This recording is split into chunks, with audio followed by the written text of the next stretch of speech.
Speaking of new music, I have some of the new music that zimetoka. Kuna Mr. Seed ametoa song na Tipsy G. Yes. Na inaitwa Diva. It's a very, very beautiful song.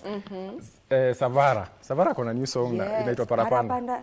Alikuwa analalamika juzi kwa mneti sijui wasio wanasema ameisha amefanya lakini amerudi na banga nyingine kali sana. Kuna this amapiano song inaitwa Swala Bang. Release video very soon. This video is very very nice. Oliver Music pia by the way he has a new song. Okay. Inaitwa Commando.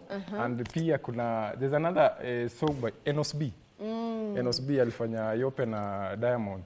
This song is called Sete. Okay. The dance styles in this song. Yeah. They are just amazing. Umeongelelea dance style. Utanionyesha hiyo dance style. I've never seen you dance. Unafanyanga tu hapo hivyo kwa DJ hivi. Yeah, not tutakuona full dance. You have to show me those dance styles. Anyway, we are not alone in studio. We have the beautiful Marie Yambo with us. Marie, good morning. A very good morning to you, Vivian, DJ Unique, and back at home. Thank you for making the time to be with us this morning. It's Entertainment Thursday, and definitely you've had the lineup of the music and what the DJ and definitely Vivian has lined up for you, so you do not want to miss that. I'll be bringing you up to speed with what is happening in the news. President William Ruto has ordered that over 2,000 public servants who were found to have fake papers to be expunged from the payroll, and also over 300 families have been displaced by floods in Kisumu County. So I'll be bringing you details of that and more, including business and sports, in just a short moment. Vivian, I don't know what you think about that song that DJ played. Na kidogo nafikiri nitalaumu director kidogo leo. Mbona umetukatisha sana hivyo? Ameicheza tu kidogo, by the way. Like and the way Vivian was dancing here. Director leo ni kama ako twendete yako tu mbio. Yeah, wakati wa Mungu. You know, it's a very relevant song. It is a beautiful song. Yeah. Wakati wa Mungu inasema ni kama tsunami ya nini? Yani ikifika imefika. And ikikuja it just takes over, you know. Exactly. And that is just how life is. If you're a believer, you just know that when stars ikikumulika hivi, when the stars aligned and it's your time, it's just your time. No one can come in between whatever God has in store for you. Yani kusonga tu. Exactly. Yeah. And you yes, the director is saying amen there. That's why I'm laughing. But can I preach? Can I preach? Exactly. You know, and yeah, God's timing is always the best. Yeah. And for me, I think what I learned from when I hear such songs is just patience. When you're going through it, it's difficult. But we always say, like, put your focus on God. And all will be okay. It's difficult when you're going through it, but when you go the other side, it is worth it. For sure. So a very good morning to you once again. I'm here to bring you the news. My name is Marie Yambo. President William Ruto has ordered the immediate expunging from the government payroll over 2,000 public servants holding fake academic certificates. The president, while addressing the third national wage bill, also instructed ministries and corporations to provide a report of action taken to correct audit queries raised. The conference resolved to, among others, reduce the public wage bill to the recommended 35% of collected revenue by 2027. More details in this report by Giverson Minor. The three-day National Wage Bill Conference at the Bomas of Kenya culminated into a 9-point resolutions adopted to reduce the ballooning public wage bill from the current 46%, an equivalent of 1.1 trillion shillings a year, to 35% of the country's revenue. President William Ruto saying, however difficult and unpopular, the resolutions must be implemented by 2027. Manual, multiple, and standalone payroll systems to cease. These resolutions include reviewing of public institutions to rationalize their staff and align to affordability, right composition, skill set, and fit-for-purpose organization structure. Reviewing the Kenyan model for performance management by December 2024 to shift from measurement of activities to outputs. National and county governments to adopt and build capacity of performance contracting effective from 1st July 2024. Migrating of payrolls of both national and county governments to a single payroll called Human Resource Information System Kenya by 30th June 2025, and eliminating duplications of functions in both levels of government. The president reading a riot act to over 2,000 public servants holding fake academic papers, sentiments echoed by Deputy President Rigathi Gachagua. Already, the 2,100 identified people who have been earning government wages and salaries with fake certificates, so that tusisumbuane, they should just refund the money we pay them as salaries and wages. Watu wengi wako kwa serikali, wengine magavana, wengine heads of department, wengine wamekaa huku, wengine wamekaa na wewe hapa. Makaratasi yao iko dosari. Ministries and other public entities were also ordered to provide a report of action taken to correct anomalies flagged in audit queries. President William Ruto has said the reduction of the public wage bill to the required 5% of the country's revenue will be a painful and difficult process. He, however, says it must be achieved even earlier by the year 2027.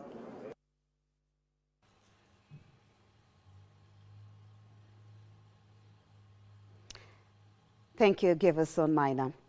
The court has extended orders stopping the ongoing doctors' strike and directed both parties to show good faith and engage in constructive dialogue. This comes as doctors and the government locked horns over modalities of engaging in talks. The government has maintained negotiations will only resume after the doctors return to work, while the doctor says that they will only discuss a return to work formula after implementation of the irreducible minimums. Our reporter, that is Abdiaziz Hashim, has the details on a day the health CS, that is Susan Nakumisha, shuttled between both houses of parliament to explain measures in place to end the strike that has crippled the public health sector. The doctors' strike, which is now in its second month with no signs of let-up, was a subject of a court process on Tuesday. Justice Brian Ongaya issuing a ruling following a case in which Kenyatta National Hospital sued the Doctors' Union KMPDU over the strike, extended orders stopping the strike. So we cannot say we have suspended the strike without a return to work agreement. The orders the judge gave were self-effecting. And to that point, we know that those ones were complied with. Yes. Further, he ordered doctors in all level 3, 4 and 5 hospitals, which include National Referral Hospital, to provide health services. We had provided minimum services before, and we had given directions on that, but the government had refused because they had no plans. Justice Ongaya also cautioned against intimidation and harassment of union officials and doctors, adding any disciplinary measures against them should cease forthwith. And therefore, we believe that will be a pathway to have resolving the issues that we raised in our strike notice. That's number one. And as the judiciary was giving direction, this was the situation at Parliament buildings. Health Cabinet Secretary Susan Nakumisha was taken to task by senators over the ongoing strike in the morning. In the afternoon, she was before the National Assembly to respond to similar concerns. During her grilling, Nakumisha threw a spanner into the works, stating that the 2017 CBA expired in 2021, a statement that did not augur well with the KMPDU officials. The ministry is also ready to negotiate on the CBA, that is the new CBA, because the CBA under KMPDU, it lapsed in 2021. But we are aware that from the Ministry of Labour is that once a CBA lapses, until a new one is signed, that is when it comes into effect. So while the CBA is existing, we have not negotiated any other. No, the CBA has to be implemented and must run like that. She further informed legislators that 1,270 diploma clinical officer interns had been posted, and posting letters of 1,210 medical pharmacists and dental officers were out.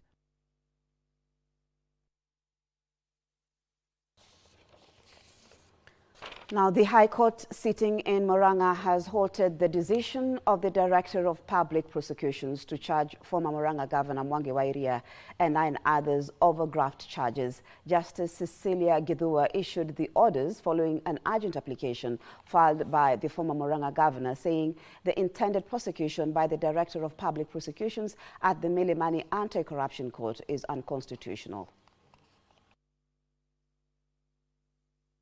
Mwangi wa Iria's spouse Jane Waigwe Kimani and his brother-in-law Solomon Mutura Kimani appeared before Anti-Corruption Chief Magistrate Court on Wednesday afternoon. The duo were arraigned for plea taking after being arrested by EACC officers of an alleged Murang'a County government graft case amounting to over 140 million shillings. These orders have been issued after the charge sheet was already been registered, Your Honor. That is what I mean. Before the court could issue orders sought by the prosecution, the defense counsels led by Wilfred Nyamu produced an order of the High Court stopping plea taking until further directions from the Superior Court. The order speaks to a decision that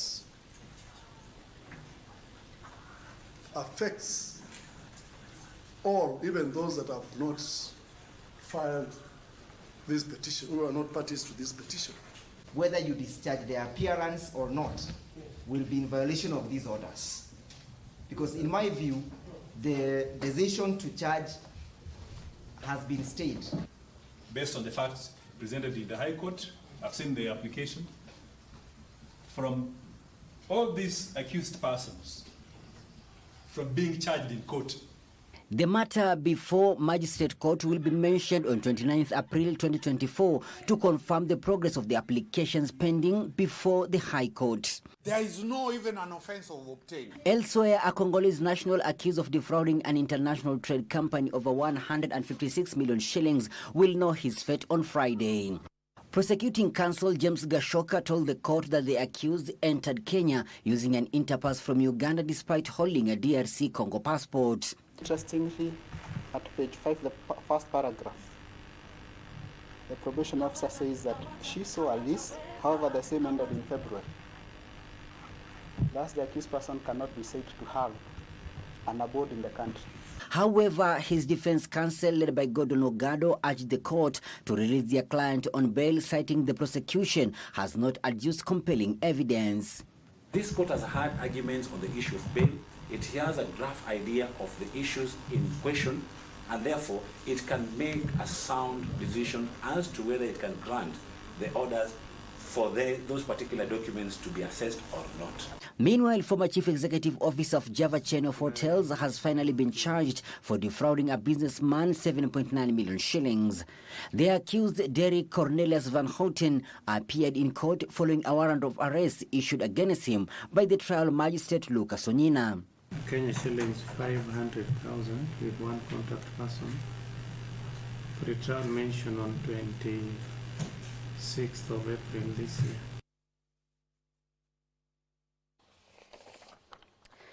Now to the ongoing rains. Heavy rains are causing havoc around the country. At least 323 families have been displaced in Kisumu County as the raging floods continue to wreak havoc. Red Cross Society is warning about the possibility of an outbreak of waterborne diseases as over 1,000 pit latrines have been submerged. Most of the affected families have sought refuge in nearby schools. Achola Simon with the details of that report.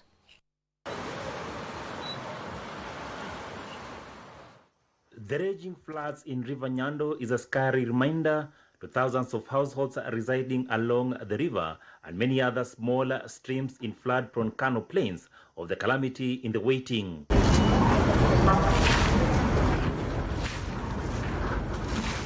As the clock ticks, so does the water continue to fill an already visibly overwhelmed River Nyando banks. At least 323 families have been displaced in Nombaka, Magina, and Ahero areas, and locals now want a lasting solution to the perennial floods. Tusitupe relief foods, afadhali mtusaidie mtujengee dike izibe Nyando isituumize. We have experienced so many losses. For example, around 10 cows have gone, kuku. Red Cross Society in their report is warning of a possible outbreak of waterborne diseases as over 100 pit latrines have already been submerged in the floods. Families that are seeking shelter in schools have also stretched the facilities beyond their capacity. The county government is now being urged to urgently prioritize climate change interventions. We call upon the county government to implement the prioritized actions as outlined in the PCRA, that is Participatory Climate Risk Assessment, And the document highlights the community needs in terms of the climate change priorities they need to be implemented for. We know the projects that are there. We also know the projects that they are supposed to do. But instead, what we are seeing, we don't know where they are coming from the boardrooms, and when it rains, the women are left with the burden. They also want transparent utilization of 217 million Flocker Fund, the World Bank and other donor partners earmarked for building resilience amongst vulnerable communities. We want them to be very transparent with this financing. We would want them to post on the Kisumu County website all budget documents, and in those budget documents, as civil society members, we would want to see a very clear way of identifying which projects are funded through FLOCA. To matters road safety now, where motorists found violating traffic regulations are set to soon receive instant fines. President William Ruto, presiding over the launch of the National Road Safety Action Plan for the next 5 years, directed relevant agencies to decisively tackle corruption and impunity on the roads, cited as the main contributors to road accidents. The launch of the 5-year Road Safety Action Plan comes amid concerns over the rise in road fatalities. Statistics by the National Transport and Safety Authority for the last 3 months on road fatalities paints a grim picture on the situation of the roads, with at least 1,200 deaths reported. But these are not just statistics. This is Nyota village in Kuresoi North, Nakuru County. This family has bore the brunt of the increase in road carnage after 7 members of the same family perished in a tragic road accident along Mombasa Road. The somber mood telling of the extent of the problem. It is this reality that the 5-year National Road Safety Action Plan is hoping to cure. The launch of the plan by President William Ruto in Nairobi sets the stage for radical measures to stem road accidents. Waziri, please, instant fines, 90 days is too much time for you to wait. President William Ruto, in pledging firm action against road traffic violators, directed government agencies to clamp down on those involved in bribery and the culture of impunity on the roads. We all know how the contribution of corruption aids overspeeding, reckless driving, drunk driving, and allows those who commit these crimes to escape. Transport CS Kipchumba Murkomen was also asked to ensure a drastic reduction in road fatalities. The numbers have not been coming down. The numbers have been going up. Every year, the numbers are going up. Waziri and your team, the numbers have to come down. The need to improve road infrastructure and deploy modern traffic technology to monitor the roads also featured prominently. 38% of the people will lose, Your Excellency, are pedestrians. 32% are border riders. And Your Excellency, followed now with the passengers, who are 26% caused by PSV vehicles and private vehicles. Majority of our drivers, they train for 21 days. The schools we have, they train for 21 days. And then we stay for more than 4 years. After 4 years, you are told to drive a PSV. President William Ruto is set to officiate the opening of the multi-billion shillings Bunge Towers that has taken over 10 years to complete. The opening of the building is expected to house offices of the legislators comes amid concerns by a section of legislators over the safety of the building. Separately, the fate of 2 of the 27 ambassadorial nominees appears sealed after the National Assembly adopted the report of the Foreign Relations Committee that rejected their nomination on grounds that they lack the necessary skills for the job. After nearly a decade of construction, legislators began settling into the 27-story Bunge Towers ahead of Friday's official opening. As at Tuesday this week, 58 members had already occupied their new offices, even as a section of MPs queried the safety and the efficacy. Several construction works in some of the floors are still ongoing, or others visibly including, like the gym, the kitchen. And the other day, the delegation from the administrative arm of the parliament visited, and the lifts did not work. House Speaker Moses Wetangula, however, assured members of the safety of the building, cautioning legislators against unsubstantiated claims. The contractor of the building does not owe Senator Cherargei any duty to show him the completion certificate.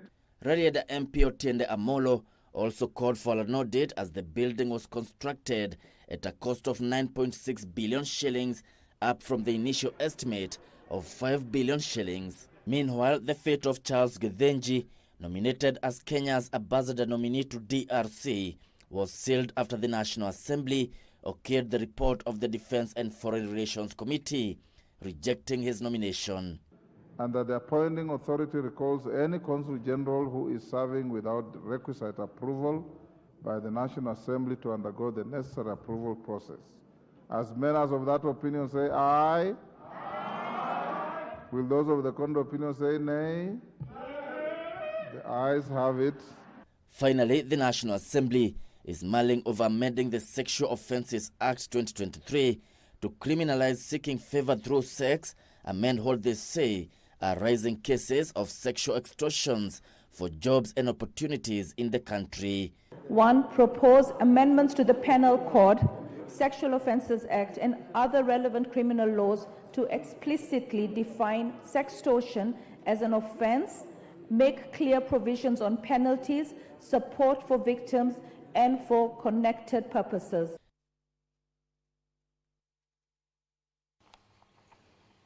The Ministry of Information, Communication and the Digital Economy has called for public and private sector collaboration in the implementation of policies, laws and regulations for digital infrastructure.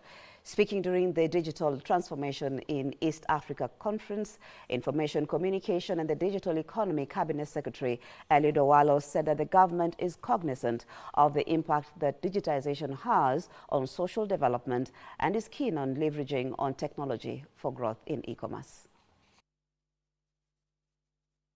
Speaking during the opening ceremony of the Digital Transformation in East Africa Conference, Ministry of Information, Communication and the Digital Economy Cabinet Secretary Eliud Owalo commended the contribution of the Aga Khan Development Network to digital conversations. He called for public-private sector collaboration in the implementation of policies, laws and regulations for digital infrastructure in the country. It is our estimation that as opposed to the 5 years within which we had envisaged to roll out 100,000 kilometers of the fiber, we will now be able to roll out the 100,000 kilometers of fiber within the next 2 years. He noted that the government is keen on digital public infrastructure, scaling, innovation and entrepreneurship. The net effect of this is that each and every location or station where there is power connectivity, we will be able to have in equal measure fiber connectivity. The two-day Global Digital Transformation Conference is hosted by the Aga Khan University. Delegates at the conference are expected to explore the diverse facets of digital innovations shaping the region and delve into crucial digital transformation developments, including digital governance, generative AI, in healthcare and education, climate and sustainability. That story by Irene Muchumaudin brings us to a first break of the bulletin. I'll be back with more, including business and sports.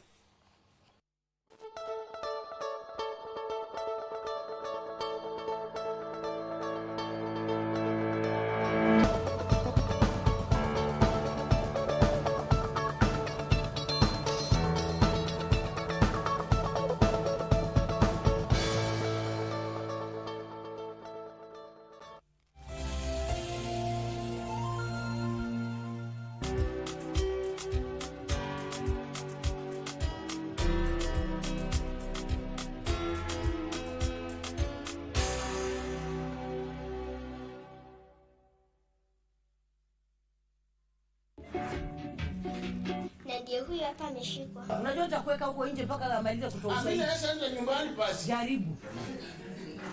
Nani alisema? Yeye mwenyewe anasema hajui. No, we can go test. Uone huyu mtu anaendesha mpaka ndege. Get out. Atoke tu. Sasa ndamuuliza maswali gani hivi? The video, it was the characteristic. And Endelea na lugha ya taifa. Hata wewe uelewi Kizungu. Kizungu gani hiyo ya karatasi?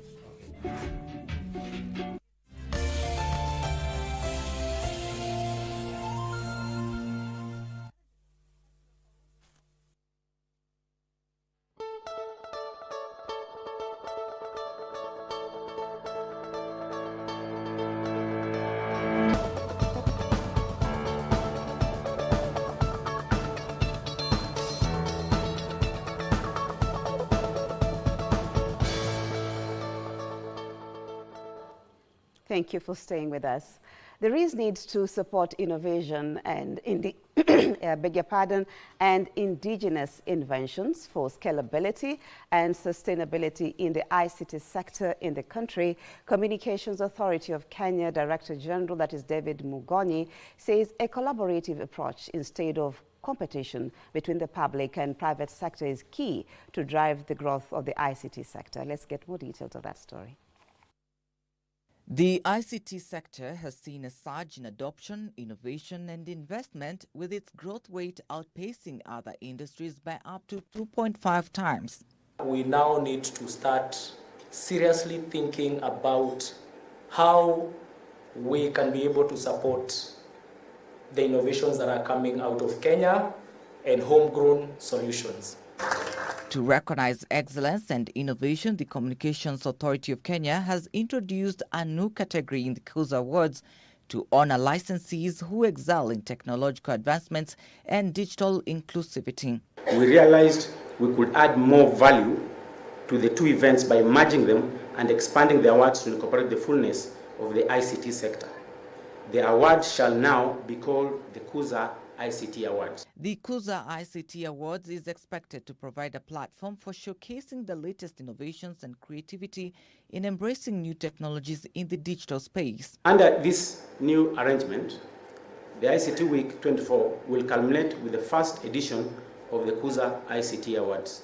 This expansion broadens the scope of the awards to recognize excellence across various regulated services in the ICT industry. For a month starting from Monday next week, the public will have the opportunity to cast votes for their favorite nominees in broadcast, cybersecurity, and telecommunications.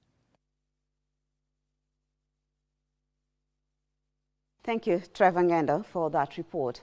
The cost of insurance is likely to go up if Parliament adopts a proposal to effect a 16% VAT on insurance services. This is according to an analysis by the Ernst & Young on the proposed 2024-2025 budget that also calls for a review of a proposal to impose a 5% withholding tax on agricultural produce delivered to cooperatives.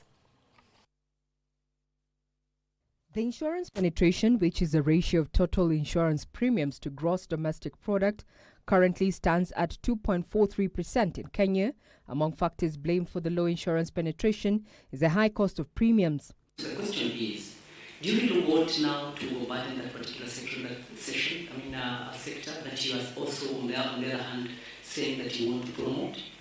As far as VAT goes, that becomes a burden to this particular person. Remember, they can't deduct it, they can't claim it, maybe they're not even registered for VAT for starters. Tax consultants at Ernst & Young feel the proposal to introduce a 16% VAT on insurance service in this year's budget is likely to adversely affect insurance uptake. Is that you're increasing a portion of a very essential commodity by 16%. Number two, you'll also have insurance premiums for those insurance sector. And if you usually pay 10K, now somebody is telling you to increase the same.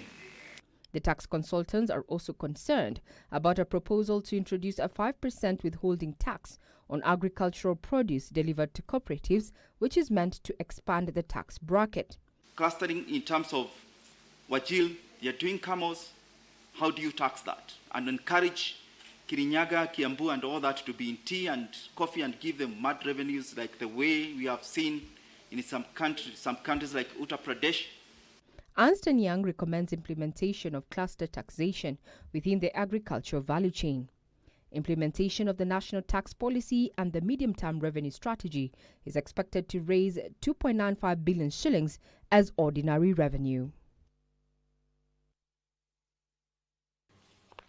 Thank you, Regina Manyara, reporting there.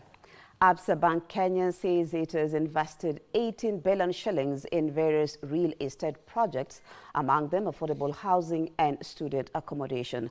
Absa Bank Kenya Managing Director Abdi Mohammed said through strategic property investments and construction projects, Absa is driving economic and community development, creating jobs and enhancing infrastructure. He was speaking at the 11th Annual East Africa Property Investment Summit.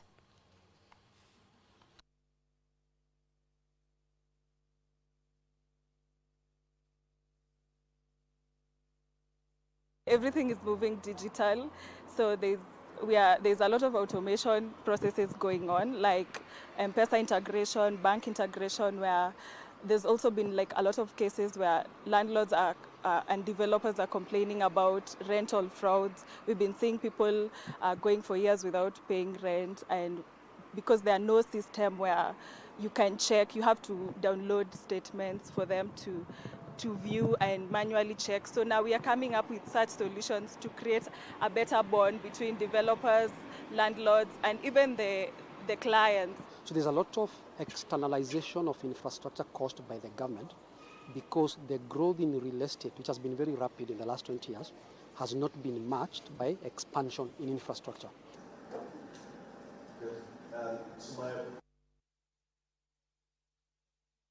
A look at sports now, where it's all systems go ahead of the 5th Cape Kano Classic Continental Tour meet set for Saturday at the Nyayo National Stadium. According to Sports Kenya Director General Pius Meto, the stadium is ready following completion of renovation on the tartan track as well as the field events area.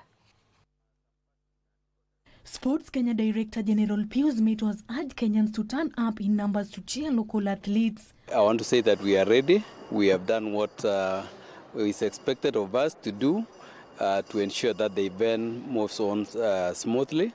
We've done all the basic things that were required by the Federation, and we are ready to host Cape Kano Classic on Saturday. Foreign athletes are set to jet in from tonight, with World 100-meter silver medalist Lesile Tebogo from Botswana expected to be the first to touch down ahead of Saturday's showdown in 200 meters. Kenya is hopeful of the Continental Tour being upgraded to a Diamond League meet after this year's edition. Everything is ready for Saturday. The most important items arrived yesterday from Timetronics, which of course is a must that we have it here in Kenya.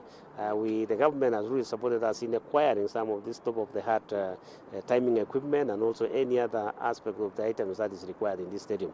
So we are very thankful, and we have those equipment here in the stadium, and it is going to be started being placed along the stadium areas where it's supposed to be. The event is returning to Nyayo National Stadium, which hosted the first event in 2020. Saturday's meet will include national discretionaries and co-events, with the key highlight being a rematch between Ferdinand Omanyala, who will be defending his title against Olympic silver medalist Kenneth Banarek of USA, who finished second last year. Now, Egypt will face Angola, while host Morocco will take on Libya on Friday in the semi-final of the ongoing Futsal Africa Cup of Nations in Morocco. Atlas Lions of Morocco, I guess we'll be getting details of that story also. Egypt and Libya showcased their dominance to secure spots in the semi-final with impressive victories at the CAF Futsal AFCON on Tuesday night. The match between Egypt and Mauritania was a tense affair, with the Pharaohs threatening whenever they ventured into the Mauritanian half.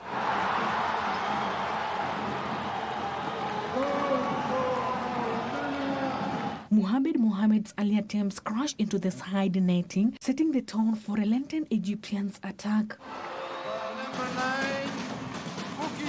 The Pharaohs cruised to a pretty one-sided 10-3 victory, finishing top of the group. Meanwhile, Libya produced a stellar 11-5 second-half performance to overcome Namibia and advance alongside Egypt into the semi-finals. And surely an opportunity, a first goal straight away. Egypt topped Group B with 9 points, while Libya finished as runners-up with 6 points. Mauritania's debut appearance ended with a third-place finish, while Namibia finished bottom without a point. Well, and before I wind up the bulletin, an update of the Champions League, where Real Madrid are through to the semi-finals of the Champions League due to a 4-3 penalty shootout win over holders Manchester City after a 4-4 aggregate draw over 2 legs. Bayern Munich secured a 1-0 victory over Arsenal, and the German side will advance to semi-final of the Champions League.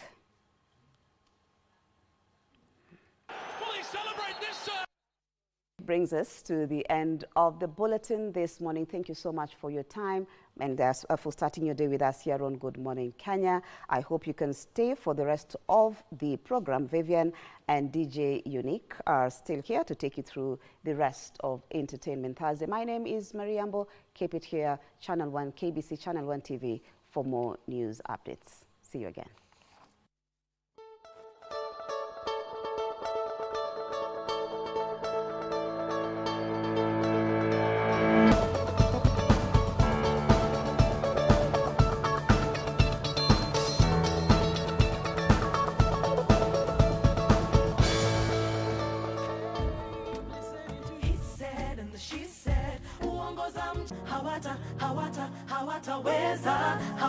Hawataweza kukupenda, hawataweza.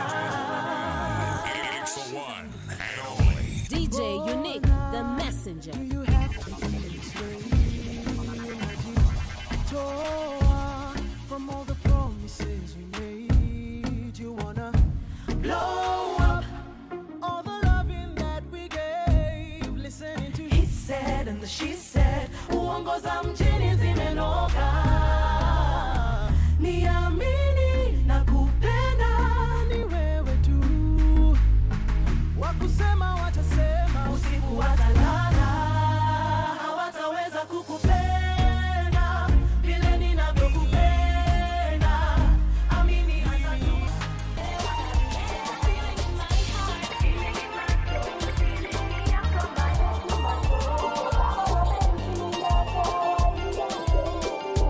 Nairobi, Kenya. The dope boy from Nairobi.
Alrighty, and just as the DJ had promised earlier on, that we are going to receive a mix of throwback plus new music. Iyo ngoma, by the way, I can't remember the last time I heard it. Ngoma ilireleasiwa huko ma 20 kitambo. Kitambo. Gen Z hata wengine wenyu tuko hapa mko mmezaliwa. Hawezi understand. I don't even remember what was the name of the artist. NIX. Oh yeah. Yeah. And then the name of the song? Sura ya Malaika. Sura ya Malaika. It was a beautiful song. And then dance time. Unaona vile ngoma za kitambo zilikuwa? Unaona vile mavixen wanakaa? Wako tu sawa. Wako tu sawa. As in, simple. they were not doing too much. Too much, yeah. You know? Wako fully dressed, wamevaa jeans. Siku hizi wana overdo. Sisi hatujalalamika. Mko tu sawa, mko sawa bado, mko sawa. Sijalalamika. Just do your art however way you feel like, you know, showcasing your art to us. Now, thank you so much for staying tuned. This is Entertainment Thursday. In case you're just tuning in, tulishaanza lakini karibu ndo tu tunaendelea sasa hivi. Now, we want to get into what has been trending, and I want to begin with Savara. You had actually mentioned in the intro, he has a new song. But kuna nini alieka kwa Instagram, you know, and he said, if I may quote him, zenye naeza soma on live television. Alisema waliniweka chini wakadhania mimi sio msanii tosha. Ti wengi hunitusi wakingojea my downfall. Endeleeni kuona nikiprosper. I don't know who was coming for Savara, because I'm like, mnaingilia Savara kama nani? You don't speak to legends the way you feel like. Savara is a legend. I mean, these are some of the people who have really carried the industry for years on end, for more than 10 years. So when you start coming for Savara, I've not seen people coming for him, but yeye kusema hivi lazima, there's things alikuwa amesikia. Kuna something maybe. Yeah. Na amesema hivyo as he dropped his new banger, the remix to inaitwa Parapanda. Yes. It has Wakadinali in it as well. Furthermore. It is a banger. Hey, I hope utatuchezea Parapanda. Lazima. By order. Savara, receive your flowers. You are an amazing artist and you've been doing great for this industry. Now, still on Sauti Soul kinda, you know, Soul Generation artist. Nviri the Storyteller is no longer a Soul Generation artist. He announced his exit from the record label after 5 years of being part of Soul Generation. We know that Soul Generation brought in some amazing talent for us. We had the likes of Nviri the Storyteller. We had Ben Soul, who also left the production company. We had Watendawili now, then walikuwa wanaitwa Kaskazini, saizi ni wawili wanaitwa Watendawili. We had, who else was in Soul Generation? Asige, the lady, yeah. She's also no longer part of Soul Generation, but Soul Generation gave us really, really dope artists who are really doing a great job at the moment. So, Nviri the Storyteller took a bow from Soul Generation, but amesema bado mziki atazidi kutupatia. Unasema kale kasauti kajogwa tutakuwa tunakasikia tena. Bagewe. Waluya mtomia. Mtasikia wapi jogo? Ako kasauti tutakamiss bado. By the way, but I mean, everything that has a beginning must have an end, and probably this is the end for Nviri and Soul Generation, but he still promises his fans great music. As usual, you know, he's a storyteller. His songwriting skills, perfecto. So, anajua hata to disappoint. He'll keep giving us good music. Still on music, hey, I'm loving how, you know, the Kenyan industry right now, if you ask me, it is bursting. True. Like it is, what a time to be a Kenyan. You know, Matters Entertainment. And there's a new song. It has trended the entire week, and last week, I think, and the better part of last week, inaitwa Kudade. Kudade. Hata iko na dance style. Unajua? Unajua leo unatudansia by the way, si ati nimesahau. Kama hujui Kudade nitakuonyesha mimi. Kudade. When I do it. It's a beautiful, beautiful song. If you imagine bado ijakuwa released and it's trended. Yeah, it's releasing tomorrow. It's getting released tomorrow. It has Furthermore, Fancy Fingers, Ndovuku, Harry Craze, Lil Minor, Johnny Set. Iko na set. Hiyo nayo ni banger. Already. It's already a banger. It's trending all over TikTok. So tomorrow we'll have that song out, and I hope you guys are going to be watching it and support. We are all about supporting the 254 entertainment industry. Now there's this other story. Mimi sijui, nataka maoni yako, Unique. As a man, I'll give my opinion as a woman, a grown woman. All right. So there's a lady who took to social media, and she has tattooed the boyfriend's name on the forehead. Jina zote mbili. Paul Kibe sijui amefanya nini, lakini ametatuiwa kwa forehead. I don't know how true. I don't think that's a real tattoo. It's But not. kama ni ya ukweli, Who does that? nimeshangaa. Like Paul Kibe. Yani hata si initials, the full names, government names za mtu. Umeziweka hapa. Hata ya mama yako hujawahi weka. Yo. Maybe I don't know. My opinion on this, it is something I would never do. And kwa forehead, alisema kila gari na number plate. Yeah, plate yake. Hiyo ndo plate yake. What's your take? As a guy, would you be happy if your girlfriend tattoos your name on their forehead? Hapo anachoma. Hapo anachoma. Atakuwa amechoma? Atakuwa amechoma mbaya. Unaweza fanya nini? Uamke tu ushtukie, surprise, it's your birthday gift is amejitattoo. Hiyo kwanza hata naenda mafichoni kidogo. Hiyo siwezi kubali. Hautakubali kupendwa hivyo? Hiyo na for real sense mother hiyo hata it doesn't make sense. Yeah. Like how do you tattoo yourself na si mtu hata amekuoa ama you just dating. Hata kama umeolewa, Bado forehead hata zungeificha ficha. Anywho, to each their own, but I am more than certain that the probability of it being an actual tattoo is next to zero. Yeah, true. Because I don't see how. I do not see how. Hey mama, I hope ni uongo. Because anywho, to each their own. Hii ni Kenya bana. Hii lakini ni pen. Hii sioni kama ni tattoo. Haiwezi kuwa tattoo.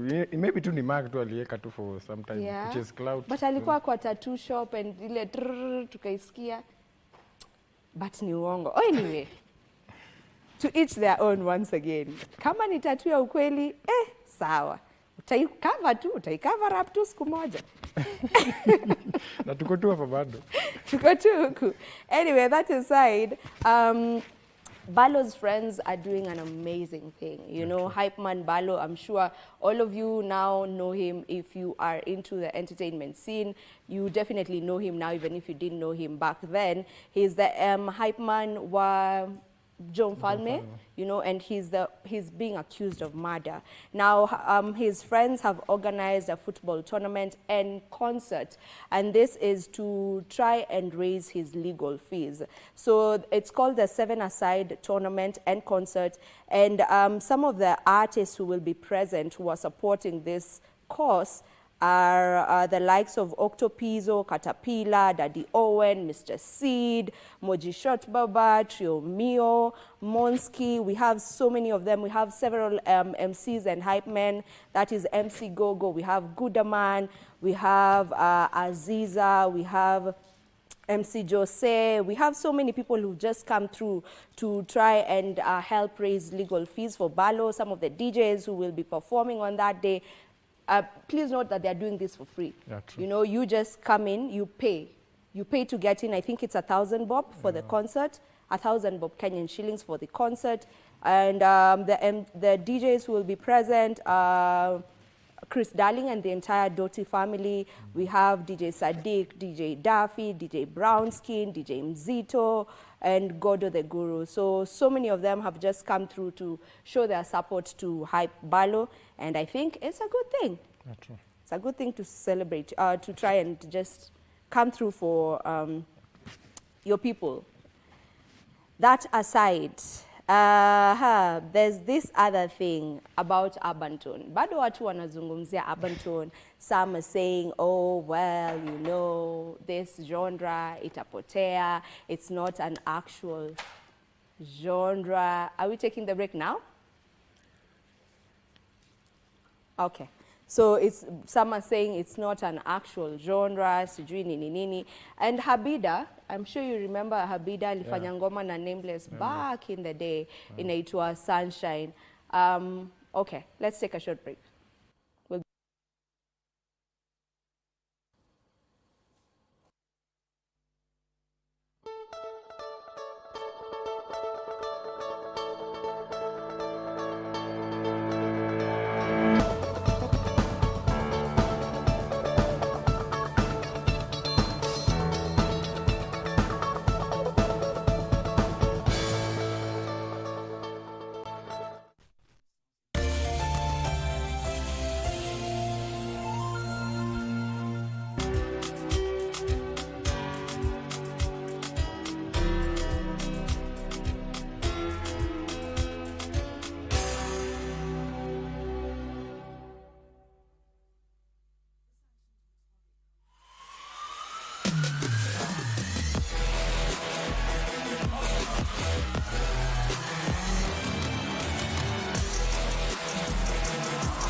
kwenye mkulima.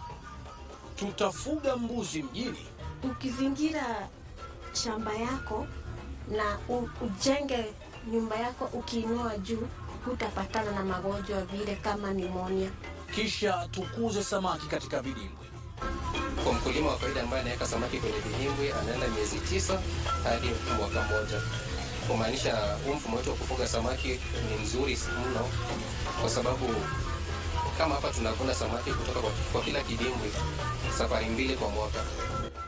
Ungana nasi Jumamosi saa 10:30 hapa KBC Channel 1 kwa mseto kamili wa kilimo. قلبي فاز الصائمون القائمون الراكعون.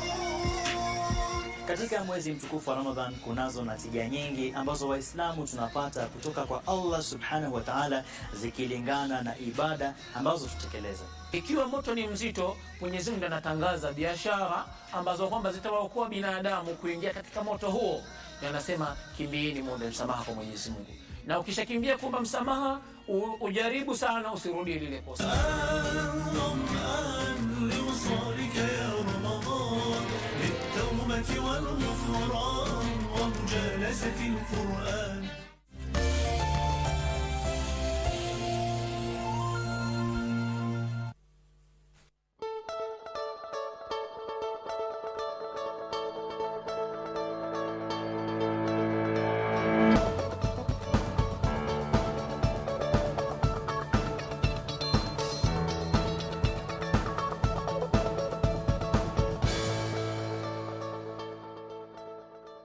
All right, and we are back. Thank you for staying with us. Before we took that break, we were talking about urban tone. Lakini shikilia hapo kidogo. Rewind, rudi nyuma. Mnamo mkurugenzi style. Turudi kwa ile story yenye nilikuwa nimewapea, this lady who had tattooed I don't know if it's a real tattoo or not.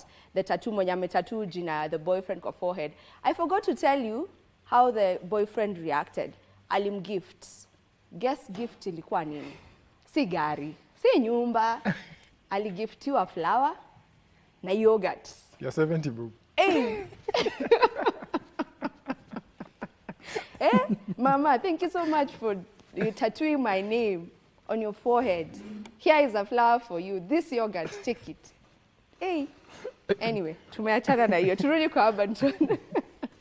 All right, so urban tone is one genre that is bursting right now in Kenya. It is doing really, really well. But there are people who have a different opinion on it. And we had the singer Habida who did the song Sunshine back in the days with Nameless.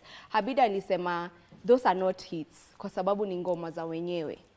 But so many people have come to support the urban tone artists, including Calligraph Jones. And Calligraph actually shared a song he did 13 years back. Akasema pia yeye alifanya kitu ka urban tone vile hii kuko inaitwa urban tone because alikuwa ametumia ngoma ya mtu mwingine like hizo beats like sampling and all. Akasema tu let these kids be, let them just be, let them do whatever is making them happy, and they're still pushing the industry. Nonini also had things to say about it. Akasema actually he was speaking to Motif because Motif is the producer who actually introduced urban tone and is really running with it. So Motif alikuwa amecomment akasema people are still hating, akishanga why. And Nonini just asked him to focus, awachane na kelele za watu, they are on the right path. We also had Mandy talking about it, akisema, I mean, people just support. And I'm also saying the same thing. Urban tone music is really doing great right now. So let's just support it. Let's support our songs. Come on. Tuliingililia gengeton, alafu tukaanza kusupport amapiano, which is not our sound. True. So let's support our sound that is there right now. Yeah. To support too. As we come to a close, there is a new web series. It's a telenovela web series by Jackie Matubia dubbed Toxic. So Jackie Matubia has just released the first episode of Toxic. And this is the biggest telenovela according to Jackie Matubia, and it is Kenya's first web series. So she has promised to tell our stories the right way. You know, and it's just a telenovela that will be airing on YouTube. Haiko kwa any channel or whatever, it's on YouTube, so she'll be releasing episodes on YouTube. Let's go support it. It's called Toxic. The first episode is already out. It's like 13 minutes. Niko, hey, 13 minutes, jamani, tuongeze kidogo Jackie Matubia. It's a good series. If you've watched it, I've watched it. It's wonderful. The production is top notch. I love it. Lakini tuongeze masaa kidogo. 13 minutes ni kidogo. Hey, imeanza ka imeisha. Tuongeze, but it's really, really beautiful. And as I mentioned, we're all about celebrating our art. We're all about celebrating 254. So let's head over to Jackie Matubia's channel, that is, and watch Toxic. And that is it. That is all we had today on what has been trending. Don't you go too far. We're taking a short musical break. When we come back, we'll be coming back with... Na kama mwana mpotevu na mimi narudi na he's alive na kwake si banduki wala yameudunga moyo na mkuu hakuna mwingine ka yeye vita amepiga na amecheza kama yeye Daudi zungusha filimbo na mawe Goliath yuko chini kama mluya tawe as I walk through the valley of the shadow of death I fear no evil he's my Lord my protector and my everything wachai baki hivyo amenishinda ni ya vita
Right, all right. And that song, I'm someone nataka ni alewe. Si saizi asubuhi.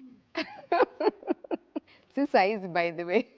Anyway, we have the beautiful Liz Blee in studio. She has a beautiful voice. Liz, welcome to the show.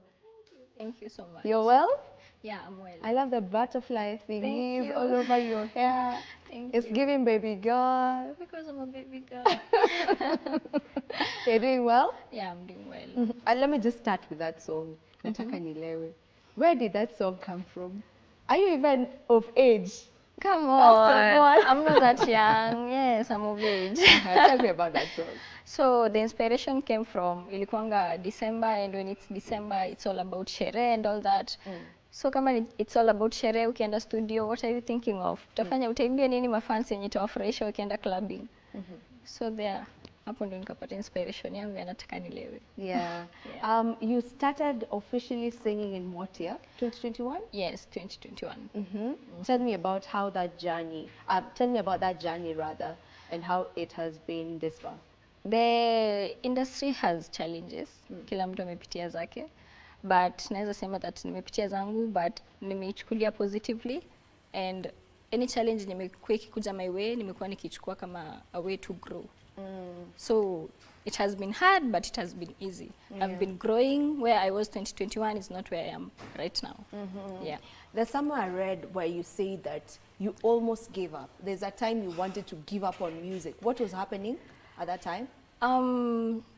saa zingine muziki kwanza, the music industry ya Kenya, ukiangalia Kenyan music, it's really hard upate attention ya fans. So at a point there, nili feel like it's really not paying off. I should not go on, but my team and my manager were there. They encouraged me, wakaniambia, let's keep on going. Hapa penye tumefika hatuwezi rudi nyuma from hapa. So yeah. So would you say that getting the attention of Kenyan fans is hard? It is. It's really hard. I feel like Kenyans are really picky. Yeah, like wanataka uende na wave yenye iko. For example, sahi wave yenye iko ni urban tone. So if you are not flying with the urban tone wave, hauko. So it's really really hard upate your attention. But ukipata hivi kidogo, well and good. Sasa unaendelea tu. Yeah. What do you feel about urban tone? Now Urban tone is a story we had in our trends. Urban tone ni muziki mzuri, siwezi kataa, siwezi like waambia wako na muziki mbaya and all that. They have good music. It's good they are trending, at least they wanatuweka hapo juu. Ukiangalia the past few months, Tanzanians wamekuwa hapo juu mostly. Like trending number 1, number 2, number 3 it's Tanzania, but now unaona wametuweka mahali penye ukiangalia number 1, number 2, number 3 it's Kenyan music. That's so true. Yeah, so siwezi criticize the music. It's a genre on itself. Venye wanafanya ni mambo yao. It's good music. I think naweza support. It's not bad. Yeah. Would you do it? Why have you not No, I wouldn't do it. I'm actually versatile, but I won't. Why? Kwa nini no? I don't know. It's good music when they're doing it, not me. It's not your style. No, it's not my style. I don't think I can do it. So what's your style? If you doing Afro, Bongo, and a bit of Afro Kenyan. Yeah. And Afro. It's mostly Afro. Let's talk about that song Still that we just got to listen to. It's a collaboration. Yeah, it's a collaboration. So tell me about the person you collaborated with and how you got to collaborate with him. So I collaborated with DJ Zedi. DJ Zedi is a good friend of my team. And he's not singing, obviously. He's just a feature in the song. And we felt like yeye kukua hapo inge bring more impact to the song, and it really did. So yeah. Ndo maana tukaeka DJ Zedi. He's really a good friend of mine. Yeah. So when you collaborate with DJs, Unique, I also want you to join in on this. When you collaborate with DJs, what do they do? Ni waonekane tu kwa ngoma? Yeah. Ama kuna kitu wanafanya? Like, tell me about collaboration ya DJ. Ama acha nianze na Unique. Because I've also seen you in several songs. So when na inaandikwa featuring, but you're not singing. Mbona mnadandia? Anyway, just tell me about it. Sikudandia, unajua like ni support tu pia tunapatiana because like for me niko na my own fans, pia yako na fans wake pia unaona. So to bring like together all these fans tunapata a bigger team. Unaona? Just support tu. Yeah. Like unapata ni friends. Tumegrow pamoja, unapata kitaka kwa video yako, so just appear. Hakutakuwa na story mingi. Unapata story kama hizo na you come up kama mmegrow pamoja na bado nyinyi mna share ideas pamoja. Yeah, so ukisema kugrow pamoja ni in the music. In the music. In music, yeah. Musically. So unapata something collab kama ikitokea itakuwa like issue mingi. Okay. Yeah. Was it the same? Yeah, DJ is a brand na like DJ ni brand akiwa kivyake. So akona fans.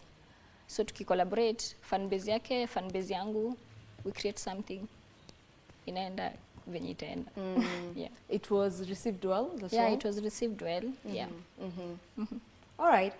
So as an artist, as I said, you have this beautiful song.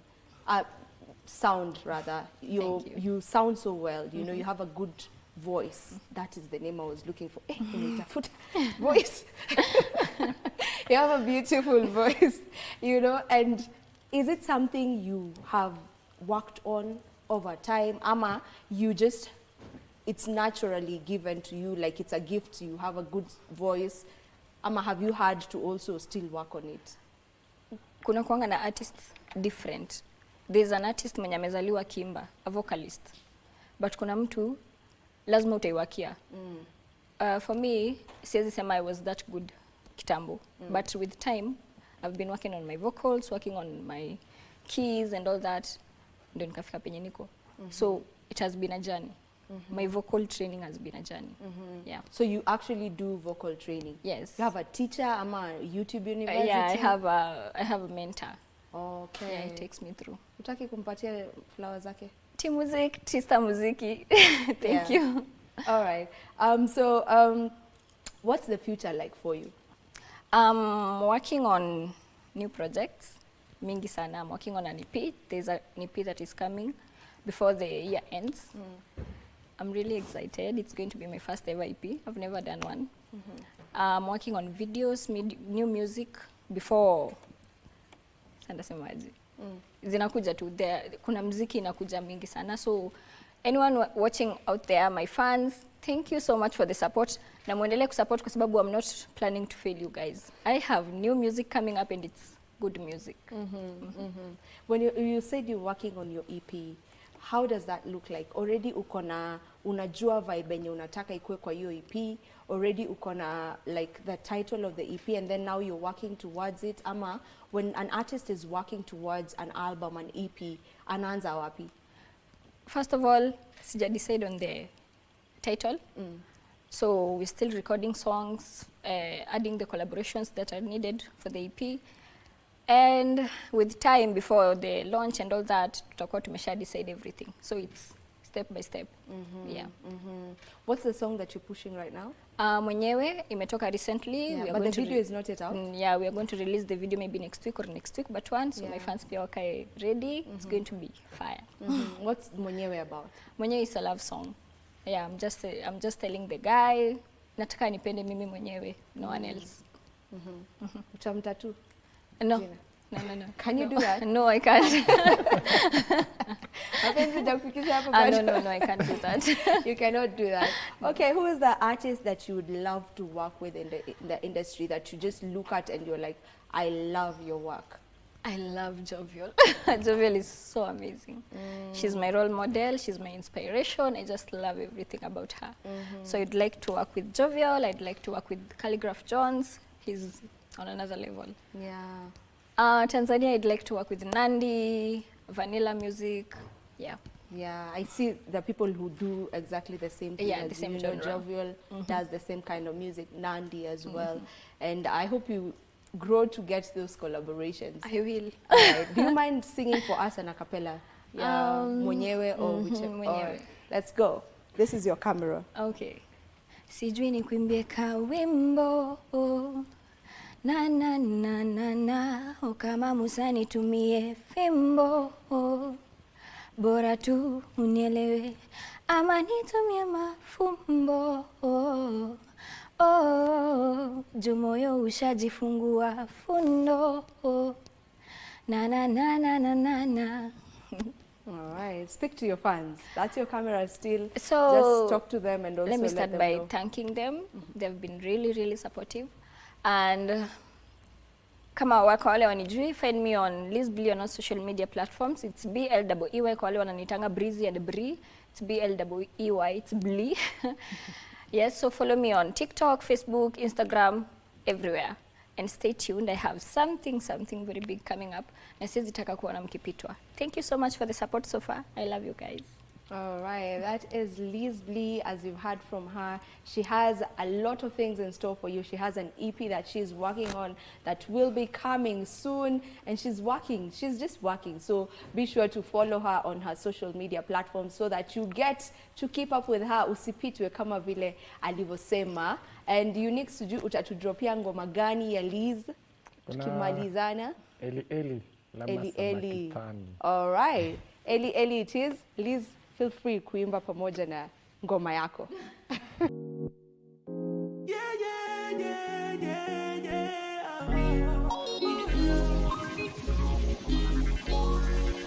So many reasons why I want it for you, my love.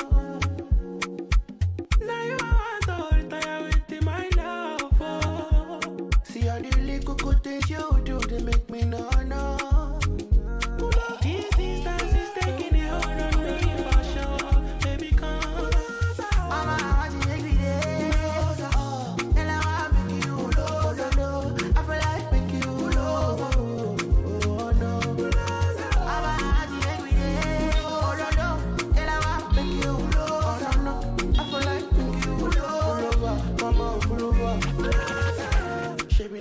kind of things where they make man see ya. And me, I understand, so your dad don't like me, rara. Say me, I won't make you know, say me there for you, rara. And if not the price be that, I for right to see ya. I never traded you for nothing. This love will make you, so will make you really sharp and shit. Without you, I don't feel good. Without you, what the feel? Don't tell me what this all been going. I never traded you, baby. This love will make you really nothing. No. I'm not gonna tell me what this all been going. I'm not gonna make you dead. I'm not gonna want you. Check. Mr. Seed again.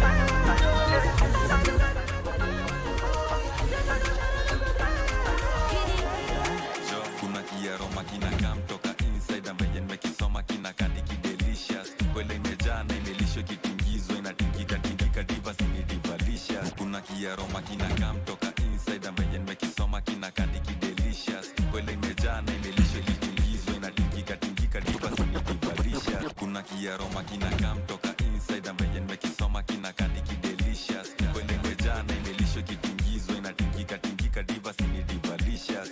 Badilika mam nakuja kukupick up. Mbona sona baki home na mimi ndo your big man. Wepiga smile mi ndo ntalipia picha na dina na di malaika na nilipia di ya mana tips. Yeni malaika, malaika, malaika, yeah. Malaika, malaika, malaika. Yeni malaika, malaika, malaika, yeah. Malaika, malaika, malaika. Nasema difa nataka dina. Anataka di. Eti kam nikupeleke dina. Nikubless na di. Nasema difa nataka dina. Anataka di. Eti kam nikupeleke dina. Nikubless na di. Nimekudigi unakaa fiti na nina thinki nikupeleke ukakule fishi. Misi mtriki na sinanga kiki. Siwezi kuchiti majueni painting.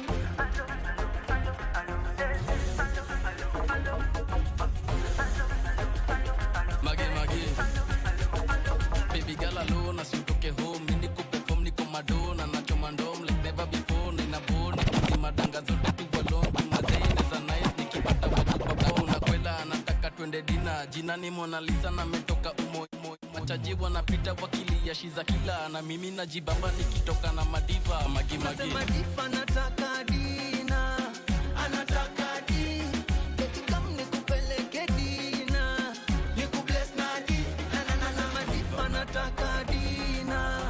Anataka di. Baby kam nikupeleke dina. Nikubless na di. Nasema difa nataka dina. Anataka di.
pretty girl from Joburg to me now, and that's what they prefer. I don't touch no wheel, cause I got a chauffeur. First class, how I get around the world. Just miss me with the drama, unless you come in with the commas. Or DJ turn the sound up, cause we about to pour the rounds up. From Jersey to Ibiza, they say it doesn't get sweeter. Feel my body banging like speaker. Ooh, sweating on my concealer. Skin tight, no millimeter. And my face can't make them feel weaker. But you know that my body is a healer. Ooh, I love to make it jump, jump, jump, jump, jump, jump, jump. Oh, you know I love to make it jump, jump, jump. Jump, jump, jump, jump, back it up, top. You know I love to make it jump, jump, jump, jump, jump, jump. You know I love to make it jump, jump, jump, jump, jump.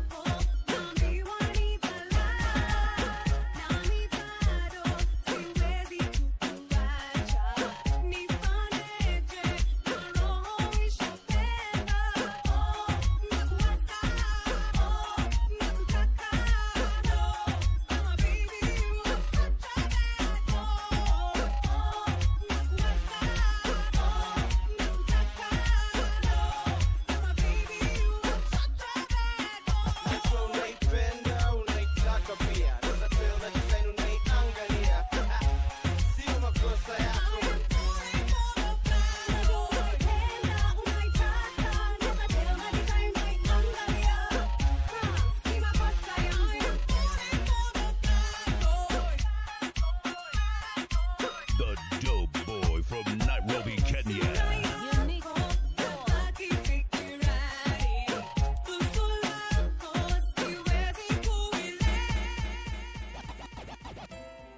Yeah, I'll see you. Projemo hapa aka Mr. Dubai. Kama vipi? Never be afraid to follow your dreams, mzee. Kutana mwanangu DJ Yakim akanambia kitaka career grow, you know, kuwa star, tembelea Nairobi tu, sio? Nairobi is the place to go, the big city. Yeah. Waliniambia nende Nairobi, career itakuwa poa, wengine wakanambia nisiende. Uko sawa itomboa, man I've seen vultures, na nikapita storm. Bye bye Mombasani, nikaamua kutoka home. Kanyota ndogo alitoboa, kanibala alitoboa, sharamali toboa, uko mipi atatoboa. Kitu muhimu ni misele, na mweka Mungu mbele. Kama unajua unafanya nini, waachwa pige kelele. Hit the road, roll your more, don't you come back no more. Nilifall in love na music, lipo mada form 4. Don't liko napenda acting, kuigiza kwa sana. Kurap pia niko fiti sana, na yote sana. Singekewa, sibahati, ni vitu niko poa kudu. Kurap niko poa kudu, kuact niko poa kudu. Soli ambiwa kitaka career zili kwenda juu. What I have to do, ni kwenda Nairobi tu. Nairobi tu, yeah. Na unataka kutoboa kimuziki, we nenda Nairobi. Usijisumbue, usitafute kiki, we nenda Nairobi. Nairobi mji wa masuperstar, Nairobi mji wa maseleb. Wengi wanakuitaka Nairobi nikaingia jogo la shamba mjini with one thing on my mind. I was born to win, never a loser. Nafukuza, sikuzaliwa mausausa. I never stop, cheki venye nafuza. Kanyota ndogo alitoboa, kanibala alitoboa, sharamali alitoboa, huku mipi atatoboa. Kitu muhimu ni misele tu, kumweka Mungu mbele. Kama unajua kuna talanta, waachwa pige kelele. Kama unajua kuna talanta, waachwa pige kelele. Mungu si athmani, nikachukuliwa kwa Selina. Wa Nairobi wananijua kama shots venye mina. Funga mchezo, kazi, mina na mekdo. Na sicheki na shilingi kwenye shimo la choo. Eti kama unajua una talanta, waacha wapige kelele. Kiswahili o Swahili. Swahili rap artist. Lakini hata tukisema Kiswahili rap artist iko sawa. Yes, ndio? Yeah. Swahili rap artist Rojo Mo is in studio with us. Kelele, kelele. Yeah, waliniambia nende Nairobi, career itakuwa poa, wengine wakanambia nisiende. Uko stava itoboa, man I've seen vultures, na nikapita storm. Bye Mombasani, nikaamua kutoka home. Check it. Rojo Mo in the building. By the way, Rojo Mo, you're also Yes. a beatboxer. Yes. Ebu wafanyie tu wajue. Okay.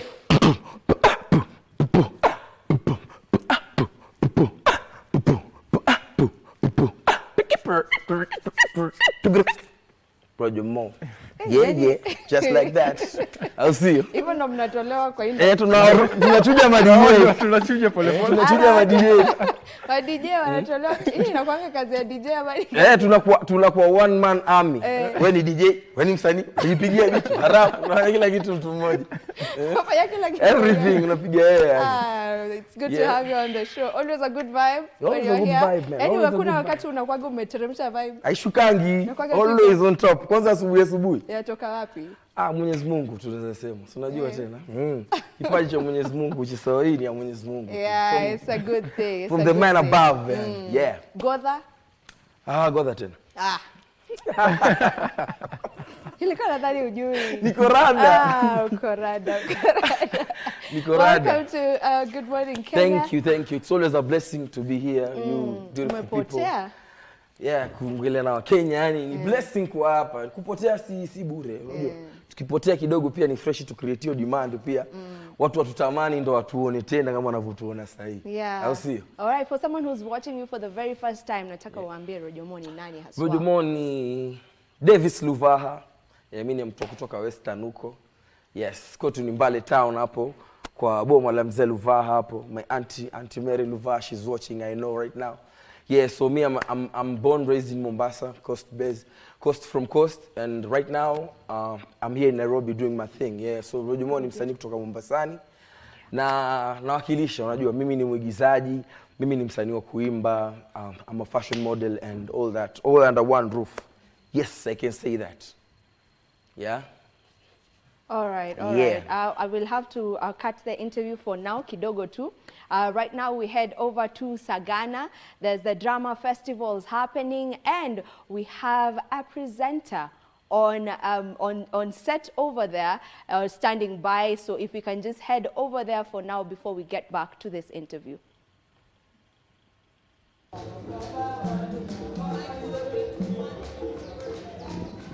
Good morning and a warm welcome. And in case you're wondering where we are at the Sagana State Lodge. Today is a great day indeed. As you can see behind me, there's a team here practicing a dance. This dance, they will be having this dance inside the net. Kwa sababu tuko nyuma tu ya tent.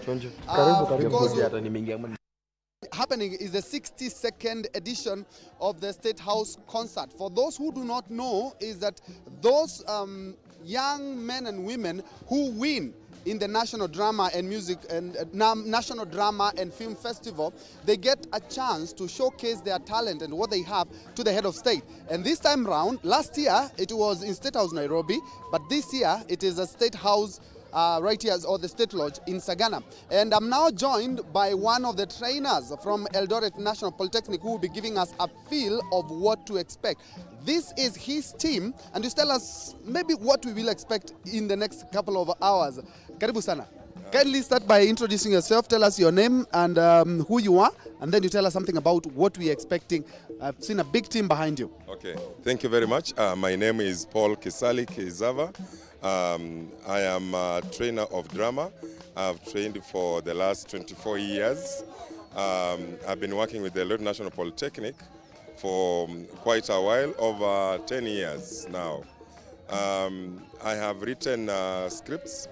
Some have won, some have failed, but we keep on pressing on until one day you become a champ like today. Maybe you can begin by telling us the journey that has been, because you were in Embu where the finals were. How was it? In Embu we were quite a number of teams. Actually we were over 20 teams, national polytechnics and other technical institutions. All we were competing for position 1, 2, 3. But out of that, our dance was named the best overall. Yes, the best overall dance. Maybe I can say something about the dance. The dance, it's about Mother Nature. Mother Nature. How humans are destroying nature instead of keeping it so that it keeps them. Because if you look at the nature, you can see there is, we have quite a number of trees. And these trees, as we know, all of us, they attract rain, okay? And then the same trees, again, they give us some herbal medicines. So we are saying if you keep the nature well, it will treat you well. But if you don't keep the nature well, it will hurt you. because now it will not be there to protect you. So we are now using we are using the metaphor bees. How bees can just be settling somewhere, and then when you attack them, they attack you. If you don't attack them, they just continue their business, making their honey and doing their business. But now our story goes by when humans go to the forest, they find a beehive. Instead of just getting a way of collecting honey in a way of not disturbing the bees, they even break the hive. So the bees get very much irritated and they attack them. Once they attack them, they give them blindness, okay, through the stings. They give them blindness. Now, they need to get an antidote from the bees. But now humans, when they were bitten by the bees, they burned the bush, they burned some of the bees. So the bees moved away. And now the doctors don't have any medicine to cure their blindness. So they just have to get the bees back. And the only way to get the bees back is to replant and to rebuild the hives for the bees to get a home and to start generating or producing honey. And that's a very interesting way, because even the head of state who will be gracing this event in the next couple of hours has insisted on planting about 15 billion trees in the next 10 years. Maybe to compare the competition last year, because you've been in this industry for more than 10 years. How was the competition this time around? The competition is actually growing stiffer. Remember, we had COVID. There is a level we had reached, and then COVID gave us some back steps. So we are now gaining our steps. I can't compare the last year's competition with this one. This one is growing stiffer, more institutions are coming on board, and they're not joking. Yes. And in this similar event, because I covered this when it was at State House, Nairobi, the head of state and the ministry said they're going to be assisting even institutions in preparing for such events. Has that happened this year? What's the support from the government? Yes, you know, we have what we call capitation for schools. Without that capitation, schools cannot do most of these activities. So we really appreciate the government for ensuring at least the institutions get the capitation to be able to run the co-curricular activities, which that's why we are here. Because you see, they need to be facilitated to this place. They need to be facilitated, even the costuming, the umbrella you are seeing here, all these are bought through the money that the government gives back to the institutions down there. Yes. And from what I see, from the costume that I see, tell us about it. Yeah, the dramatized dance, as I said, it's a dance about, we have picked on bees, just because bees are colorful. My question was, why is it that you decided to look into conservation matters as opposed to maybe other society issues that we are having? Father, I'm a person who loves nature. I'm a person who loves nature, and I was encouraged to write a script on matters environment, because you remember there are some 2-3 months where we had a very, very tough heat. It was so hard. The heat was so heavy that you could not even sit outside for an hour. So I was encouraged, and I asked myself, why are we having this heat? Then I realized we've left our environment naked. People have cut trees. We are now heading into a jungle. So I said, to encourage ourselves to avoid the jungle, why can't we do trees so that we can have back our environment? Yes. How much and how long does it take to put up something like this, being in the industry for more than 10 years? It takes like this one, it has taken us 3 months. It has taken us 3 months of solid hard work. We work even through, we burn even the midnight oil. We work through the night. Remember, this is not our daily work. We do other works, so we come and do this as our part-time. In the evening when you are out of your duty, now you come and do this as your part-time. So you'll find yourself, you're working even up to the midnight to make sure at least an item is running. Yes. And as Eldoret Polytechnic, did you have any other entries in other categories as well? Yes, we had a play, we had a choral verse, we had a solo verse, we had a modern dance. And yeah. How did they perform? Like stand-up comedy was position 1, and then our spoken word was position 2. Choral. You're expecting them, they're here, right? No, they only picked from us one. Yeah. Thank you so much indeed, and all the best today. Thank you, KBC. Asante sana. Well, that was just a taste of what we are going to expect. And I'm also excited because I'm also part and I'm also a product of the National Drama and Film Festival. What we are expecting today is quite electrifying. Last year, they had about 17 entries that were showcasing their different talents, from spoken words to comedy to poems to dances like this one from Eldoret Polytechnic. So we are expecting a hive of activities, and we will be here to give you each and everything live. As I said, I'm a product of the Drama Festival. So, twendeni bwana. As Ben Troy says that he is a product of Drama Festival, I am also a product of the Drama Festival. Drama Festivals was such a vibe, and they give us the best of the best actually when it comes to matters arts. That is Ben Troy Njue coming to us live from the Sagana State Lodge for the National Drama Festivals happening, or rather those are some of the winners who have been able to go to the State Lodge, where the president will be joining them later on, and will be keeping you up to tabs with that. Now we get back to wanajibamba. Kwa nini sikuenda huko? Bwana. Hey, they are really having a good time. What's the name of? Ikona jina kweli ama tu ni drum tu? Sukuti. Hiyo ni Sukuti. Hiyo ni wewe Drama Festival ulikwenda kitambo sana. Jamani. Umesahau Sukuti mimi. Mimi ni wajuzi. Nenda kitambo. Kama umesahau Sukuti. Nenda kitambo. Actually kama nilikuwa napiga hiyo Sukuti by the way. Nini hiyo? Hiyo Sukuti. Sukuti. And that guy Paul ndo alikuwa anatufunza kupiga hiyo. Ndo alikuwa anapiga the same guy who was speaking. Yes, that was your Drama Festival teacher? Yeah, he used to teach me kama bado niko campus. Kumaanisha DJ umeanza kitambo sana. Ni kitambo.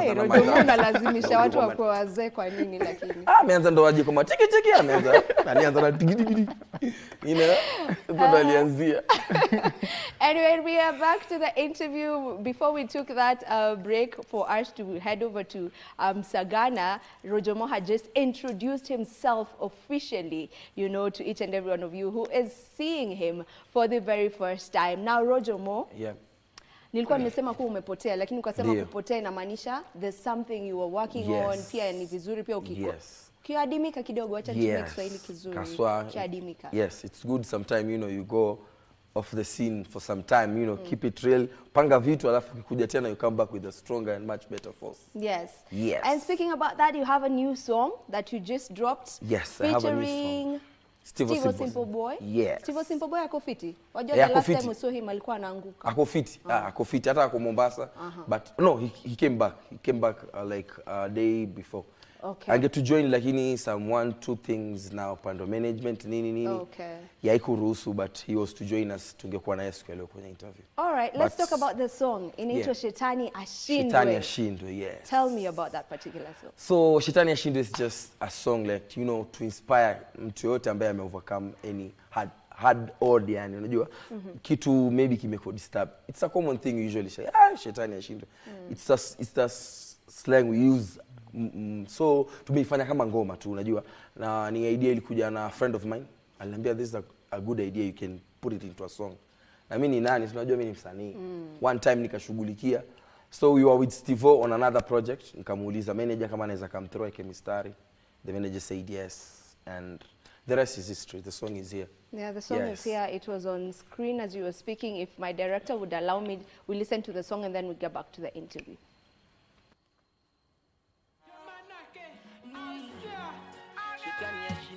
Shetani ashindwe, mimi hawezi kunisuia, kule nimetoka mbali. Shetani ashindwe, bado mimi naenda mbali. Shetani ashindwe, mimi hawezi kunisuia, kule nimetoka mbali. Shetani ashindwe, bado mimi naenda mbali. Hiyo ni mbali sana, kule nimetoka paka hapa nimefika bana, na sikuwaidhania Mwenyezi atafungua njia, vitu nilivyokuwa nataka sai vinatimia. Mombasa tu Nairobi, bado niko gangari, napelekana na sana safari hatari. Hapa Mungu tu lipofika ameniongoza, shajaribu sana binadamu kunipoteza. Shetani ashindwe, mimi hawezi kunisuia, kule nimetoka mbali. Shetani ashindwe,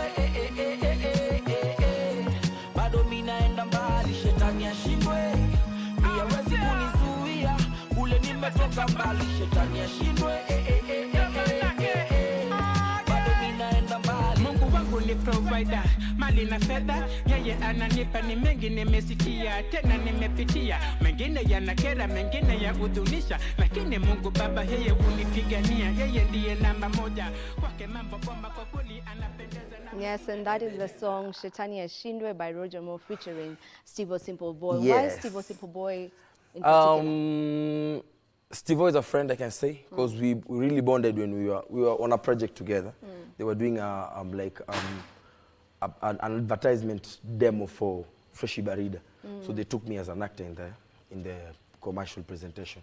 So we bonded hapo, tukaongea na manager wake. He was like, if kama mtafanya project moja itakuwa kitu fiti.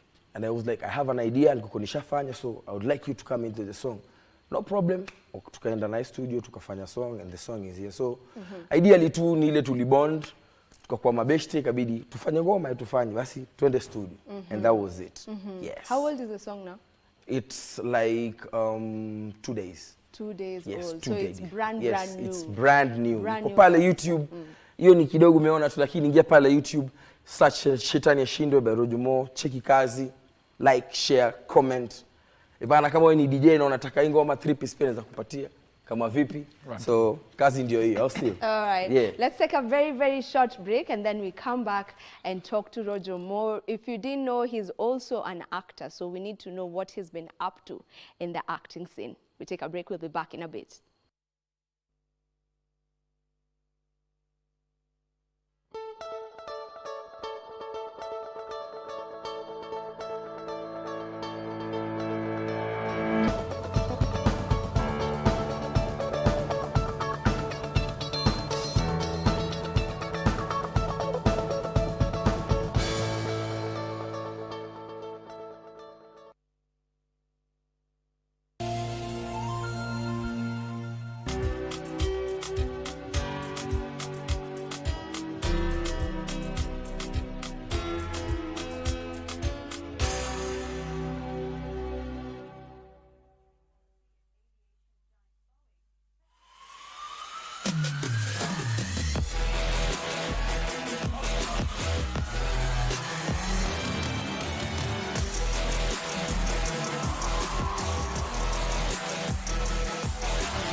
Na ndiye huyu hapa ameshikwa. Unajua utakuweka huko nje mpaka amalize kutoa ushahidi. Mimi naenda nyumbani basi. Jaribu.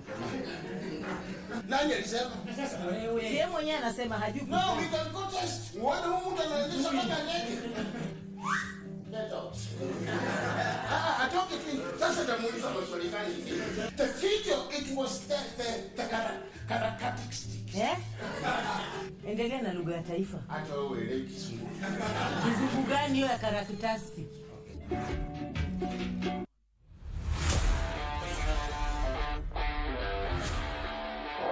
So welcome to you in Cannes Total Food South Africa Cup of Nations.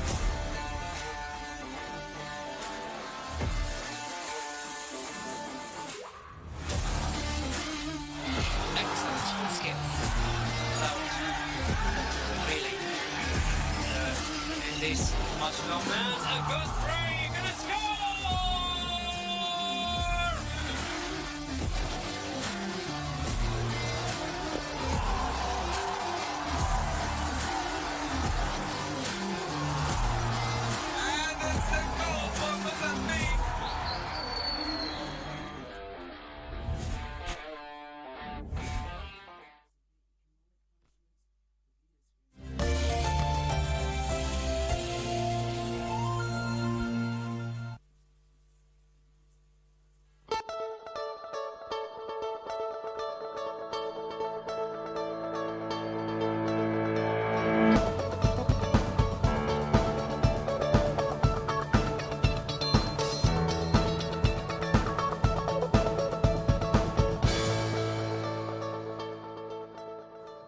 Okay, and we are back with Roger Moore right here on Entertainment Thursday. Good morning, Kenya. Roger Moore, I don't know what you feel about vile industry iko sasa hivi. Yeah. You know, industry ya mziki. Yeah. Waweza sema iko wapi? As in terms of... Yeah, is it doing good? Is it doing better? I can say in terms, you see, when Corona came, Corona somehow caught us off guard. And the entertainment scene kidogo and the music industry went a bit down because everyone was just indoors. There was nothing entertaining people. There were no new music being produced out there. So it was a bit slow, and ever since it's still catching up. So far so good. I can say it's reviving. You know, we are seeing good music coming out, but it's not that vibrant that even ilikuwa mwanzo kabla before Corona. Yes, before Corona. Oh, na feel bado hatujafika. Hatujarudi pale, yes. Yeah. But we are getting there, I can say. Yeah. In terms of what? In terms of new music being produced, in terms of performances increasing. Zinatolewa nyingi. Kweli zinatolewa, lakini sasa unajua kuna time muziki ulikuwa ukitoka unaona msanii ko all out. Yeah, inatoka leo, kesho kutwa, it's blown. You see things happening. So far so good, it's come out slow. Mtu msanii alikuwa hapo ndo utamwona bado wako, msanii bado anainukia, kuna wale walipotea na Corona. So hawajarudi. I can say sana kama kitu kama Gengeton haijawahi rudi kwa sababu vile Corona ilikuja ika affect the market and wasanii wakarudi chini mpaka leo kuna wengine hawajawahi revive. For Gengeton walifanya kama ambaye walipata mtoto. Urban Tone. So Urban Tone ndo the new Gengeton. But then again those artists who were doing Gengeton then after the Corona experience they're no longer there. So I can say the game is coming back. That's what I can say. Still now that you mentioned story Urban Tone, it is the wave that is there now. Yes. You know, saizi hiyo ndo inasonga kweli. Opinions za wasanii zimekuwa tofauti. Kuna wale ambao wana feel wajua, kuna wale ambao pia wanasema you know they are on the right track, they are doing well, because ukweli usemwe saizi Kenyan music inachezwa sana. Ndio. Unique is a DJ, he's here to attest to that. Like Kenyan music is really being played right now. Na sana ni kwa sababu wanacheza hizi Urban Tone. You know, because it is what is trending right now. Right now, it's popping right now. So una feel vipi kuhusu Urban Tone? Urban Tone mimi I embrace sana. Hata I have a song coming sasa after hii. Na kitu kingine na Reckless inakuja. Oh. Yes, produced by producer Battles Entertainment. It's the new jam that's coming after hii Shetani Ashindwe. So ni Urban Tone bado na mimi na embrace Urban Tone because it's what is trending right now. Unajua tunaenda na trend. Kile kiko ndo tunatumia. Na kinaleta wasanii wapya, kinapatia wasanii ajira, so for me I support it 100%. Yeah. Yes. And I love that kwa sababu kama ndo kitu ambacho kiko sasa hivi. Yes. Why not let them shine with it, you know? Me I think mtu ambaye anasema ifai ni mtu ambaye amejaribu imemshinda. So unaona criticize tu ama utaona utaki kukubali change, ni kitu mpya, kubali, jaribu uone kama itakuwa ndo useme haiwezi, lakini huwezi kashifu sababu you just want to remain in the old state huko. Tuna evolve, tunazidi kusonga mbele, entertainment inazidi kupanuka. Kwa hivyo ni poa tu, ni kitu nafaa tu embrace for now. Yeah. So new jam is coming through with Reckless. Yes, I have an a Urban Tone song. It's acha Kenya wataipokea. Ni hapa tu. Tarudi hapa. I'll see. Tutakuja kuidropia hapa. Hapa na majaliwa I'll come with Reckless. Awesome. Yes. All right, now let's get into the acting scene, the film industry. Nimekuuliza about the music scene, ukasema from where we are not yet where we were before Corona. So kwa acting, is it the same thing ama unafilaje? Because if you ask me, I'm not in the scene. Just speaking from someone who's looking from outside, looking in, I feel like the film industry has really grown. Big time. It has grown massively. Big time. We have so many Kenyan actors, films and that movies are out here that are top notch. The production is amazing. It is beautiful. High quality. So many actors, so many actresses, new breed of actors and actresses. I love it. We're on Netflix. That's what I wanted to say. Yes. You see, now we're on Netflix. If you usually watch movies on Netflix, you'll find Kenyan movies there.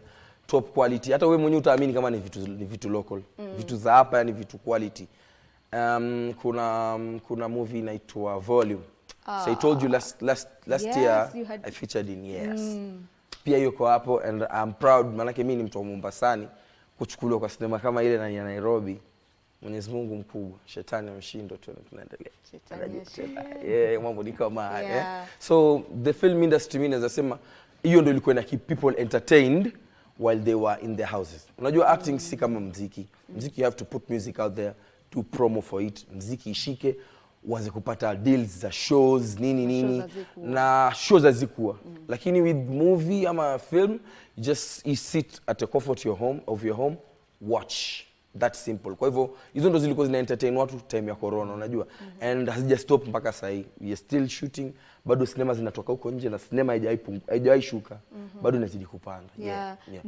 On our trends today I talked about Jackie Matubia's new telenovela series inaitwa Toxic. So it's new and it seems like things are changing kwa sababu saizi ameamua itakuwa ina drop on YouTube. You know, it's the first ever, web series. Yes, but you see, these are things that have been happening. Sema tu watu hawajai concentrate. Unajua, sababu Nigerians have been doing it. Au wako mbele kidogo, they have been doing it. Sisi ndio tumeanza kuput content zetu sahi kwa mtandao, zile zinaonekana online. Si lazima iwe kwa TV ama inaonekana kwa TV. As long as you have the net at the comfort of your home, unaweza kaangalia anytime na ukazidi kufollow. So it's ina open door. Jackie Matubi ina open door sababu there are more that will come. Yes, there are more that will come. Amefungua njia for the Kenyan industry. Naona sasa watu wakianza concentrate na kumbe bado tutaona cinema online, si lazima tuione kwa TV. Usiseme hivyo sana manake kwa TV. Asimanishi kuwa isionekane. It's somehow pia ni platform sababu it's a good platform. It's a platform sababu hapo watu it's a kind of for those who maybe are on the net kwa simu. Wako mahali hawezi access TV. They can do that wasiboeke. So ni kitu itafungua njia. It's a good thing. And now you are on a project? Yes. Inaitwa Pink Ladies. Nimekuwa kwa Pink Ladies pale. Tell me about that. It's a different experience too. Bado mimi I feel blessed nikiwa someone from Coast Mombasani na nichukuliwe kwa kipindi ambacho ni kikubwa ama Pink Ladies na ni kipindi cha Nairobi. It's a blessing for me. The producer of the show is the same producer who was doing Selena. If you watched Selena. So Selena si iliisha. So the new project is Pink Ladies. Na still tu bado mimi ni yule villain unajua tena. Lakini mbona do you sometimes feel like you're stereotyped? Mbona wewe unapata like almost the same roles? Like jambazi tu kila wakati wanafanya wewe jambazi. Kwa nini unakubali? No, si inafaa iwe hivyo. Hiyo ndio inafaa kukua. Unapatiwa role inakufit.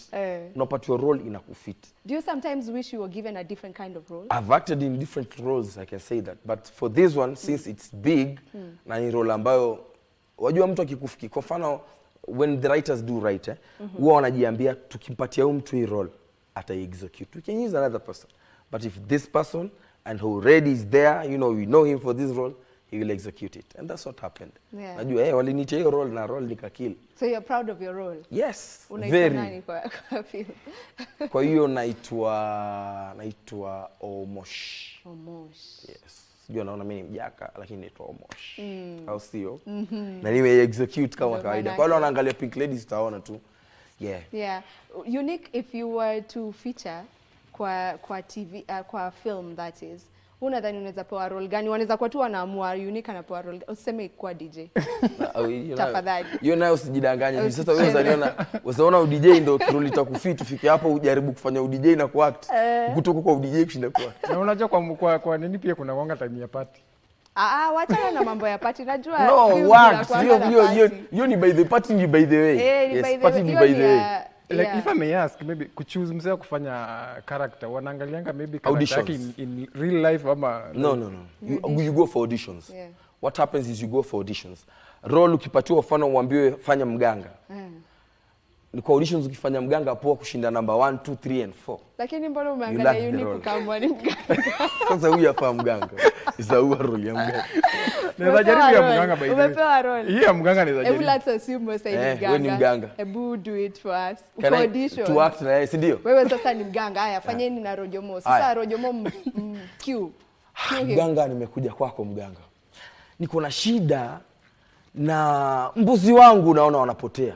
Na sijui nani anaweza kuwa anawachukua. Hebu tafadhali niangalilie. Acha kutaka unique tuko Buda, serious. twende kazi. Sasa unipe line za kusema. Si ndio nishaanza hivyo.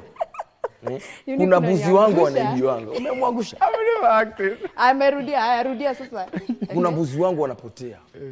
Na ningependa kujua ni nani anafanya hiyo shughuli. Na kuomba tu mbele za Mwenyezi Mungu. Mganga fake huyu hayupo. Mganga hapati roho. Tu switch mimi ndo mganga sasa. Umenirudia. Sasa kuja na problem, kuja na matatizo yako. Wewe sasa, wewe ndo nipe matatizo. Mimi ndo wewe ndo mganga sasa. Ama wataka kwa mganga nataka kumuonesha but wewe utafanya sasa, wewe tufanye. Fanye kama mganga, mimi niwe mganga dakika sekunde kadhaa alafu tukurudishie wewe mganga. Twende kazi. Mganga nimekuja. Mganga niko na shida. Mimi usiku naamka tu nasikia kukula. Wangwana wanakusikia. Usiku naamka najisikia nikule tu mganga. Yaani sijui ni nini mbaya. Na ningependa uniangalilie. Wala sana. Sana na ni usiku peke yake. Kidogo. Karumanzira. Wewe lakini naona shida yako iko kule nyumbani kwenu. Amejaribu, she tried it. Up from you. Nikifanya hivi na simu zile vitu. Sasa hizo ni tunguri, hiyo tunguri hiyo. Tunguri zile. Zalia kiaswa. Bora tukuja na props. Umejaribu. You are on. Kwa mganga alafu tumalize. Sasa mimi nimekuja kwako nina shida. Tuasimu tu ni hiyo ya mbuzi. Ndio hiyo ndo rahisi kusema. Twende. Kuja kinyume nyume. Kuja kinyume nyume. Sema shida yako. Ni kuangalia ama? Usiniangalie. Sema shida yako. Ngoja kabla hujasema shida yako nishaijua. Wewe uko na shida ya kuibiwa mbuzi. Kweli ama urongo? Kweli kabisa. Ndio hiyo. Shida yako tutatua. Shida tutatatua. Hapo ndo tunachi. So you can see, mganga lazima akana idea. Energy fulani hiyo ukiingia mwenyewe washtuka kwanza umeingia kwa mganga kwanza. Kabla hujaanza kuingia kwanza tulia. Kuja kinyume nyume kwanza. Sawa? So ukifika auditions fanya kitu kama hiyo, you'll impress the judges. It's 100% pick. Unajua? So when you go for auditions, most of the times huwa imeandikwa wanatafuta kina nani for what role, ama you just go there completely green, like you have no idea ni nini wanatafuta, so wewe unakuwa tu bombarded na okay, now you are this. Some may indicate, some won't, but if you get there, what they do mostly is they give you a script, go through the script, get the concept, get to absorb the character, then you go and perform. Also they'll give you a bit of time when you fikiria hapo ka nje. Si kufikiria but more of just going through the script. Unajua hii tumemwambia sasa hii afanye tu bila from any clue from nowhere. That is something that's an added plus if you just use your creativity. Kama mimi nimetumia creativity, wewe umetumia creativity. Yeye ametumia creativity. Hiyo creativity yake amecheka sana. Unaonganga kama hao baby. Wa kucheka na kusema kaombewe. Huyo ameshindwa na kazi. Huyo ameshindwa na kazi kusema kaombewe. Imemshinda hiyo. So you fit in, go perform. Hivyo. Mganga ameokoka. There's a skit like that na mimi ucheki online. So like msana anaenda kwa mganga, alafu mganga anamfungulia Bible verse. So there's something kama hiyo. Iko. Unajitetea basi. Mganga ameshindwa na kazi. Huyu amelemewa na job huyu. Anyway, Rojomo, there's also a project you're working on, still you're acting? Yes, a new project. Yes, it's in the making. It's called Faraja. I've also been picked there. Sasa hiyo ni main role. Na hapo mimi si jambazi. Okay. Hapo mimi ni mtu mmoja tofauti sana. Tutangoja tuone ndo tujue unacheza. Mtoto wa mdosi, hapo mimi ni mtoto wa mdosi. I'm just there, yani mtoto wa mdosi. Hiyo siongelei sana, but inaitwa Faraja na inakuja. Yes, it will be one of those projects that with different casts, wengine kutoka Tanzania, wengine kutoka Kenya, wengine kutoka Mombasani, wengine kutoka Nairobi. So we may mash up all those great talents. Mtakuwa mnaziona one of these fine days, maybe probably mwezi wa 6 ama mwezi wa 7. All right, we can't wait for it. Now tell people where they can find you on social media just to keep up with every kamera yangu ni hii, right? Okay, out there Kenyans, mtaka kumpata Rojomo kwenye Facebook ni search kama Rojomo, kwenye Instagram ni search kama Rojomo, kwenye Twitter nipate kama Rojomo, kwenye YouTube pale nipate kama Rojomo, kwenye TikTok nipate kama Rojomo. Alafu ngoma Shetani Ashindwe iko pale YouTube, kwa hivyo ingia YouTube, check ngoma, like, share, comment, Nishasema kama wewe ni DJ ama wewe ni mtu wa entertainment unataka muziki uko pale nje, just inbox me your email address, I'll send you the 3 pieces to the song. Alright. Yeah. Thank you so much for coming through to the show.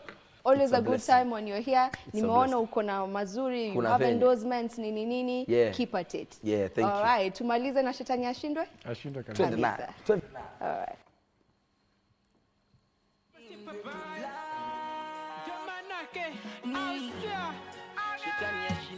Shetani ashindwe, pia hawezi kunizuia, kule nimetoka mbali. Shetani ashindwe,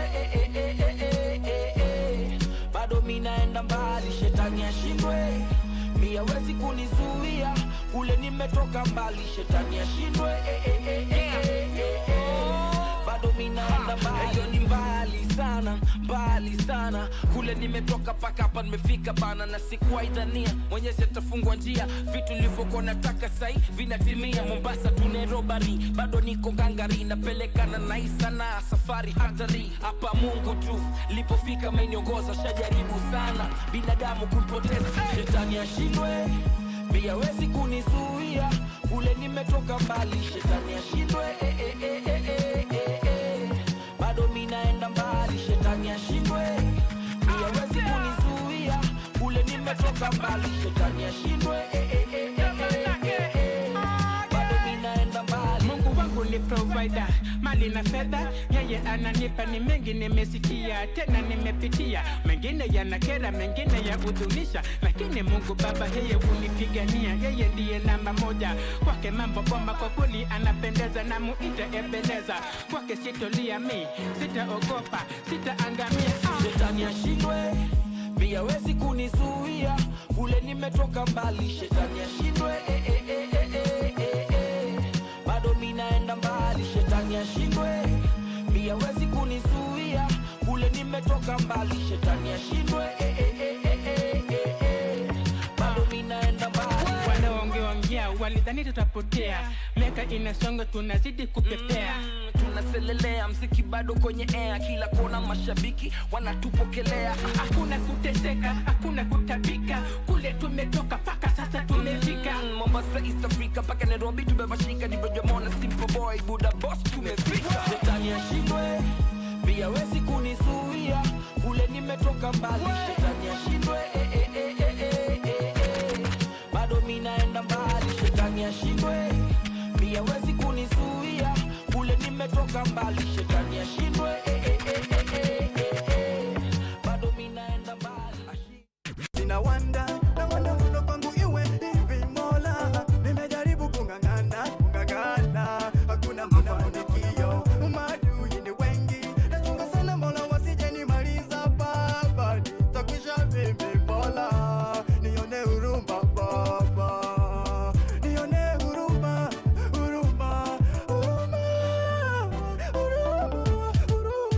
Iweje vipi Mola umenisahau, iweje vipi Mola umenisahau, iweje vipi Mola umenisahau, nalia na wewe Mola. Iweje vipi Mola umenisahau, iweje vipi Mola umenisahau, iweje vipi Mola umenisahau, nalia na wewe Mola. Sitaki tena lia Mola, naomba mimi unibariki, uniinue Bwana.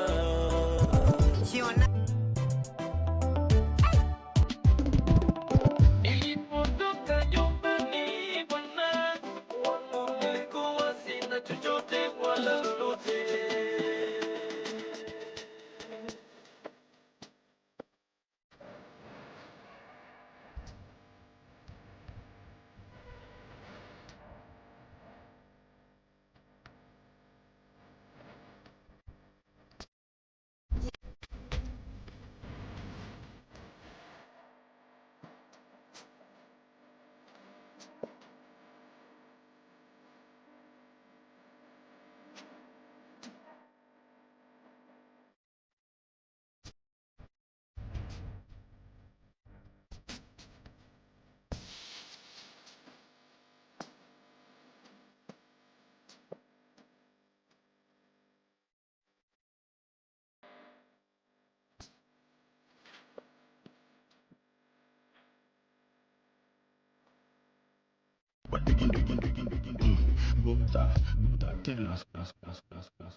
Touch your toes, oh yeah baby, oh yeah yod.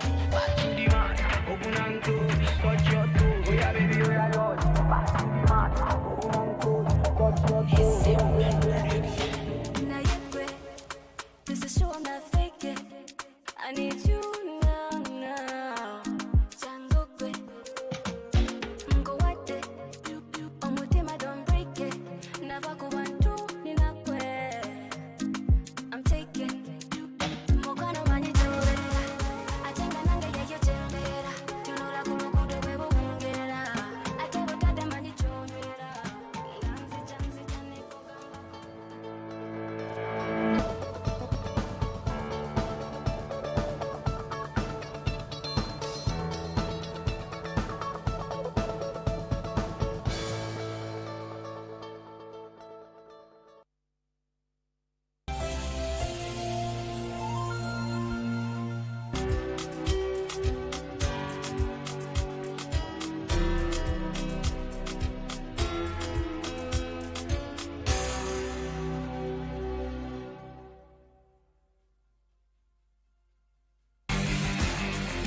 Are you a talented artist? Or are you passionate about a topic you want to discuss?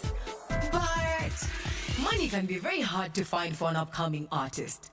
Don't worry, Studio Mashinani has got your back.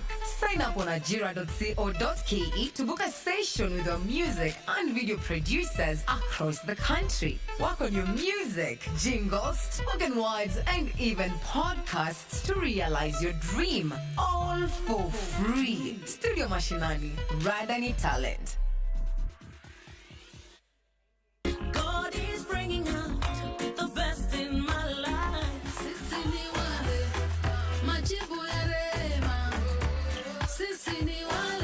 There is this pressure that you need to make it. You need to drive. You need to have some money. You need to live a good life and live in a certain estate. The people who are being celebrated are the people who seem to be making it big time. Your beliefs and your behavior, they don't match. There you have a big problem. We call it a dissonance. and it creates a psychological disturbance. Many young people are depressed because they feel like they have failed. The standards are so high, and they look at their lives and they feel, when will I ever make it? This is an age when they want to be accepted by their peers. Naturally, that's a natural, it's an innate need. It's a natural need. It's not something they just imagine. It is in them.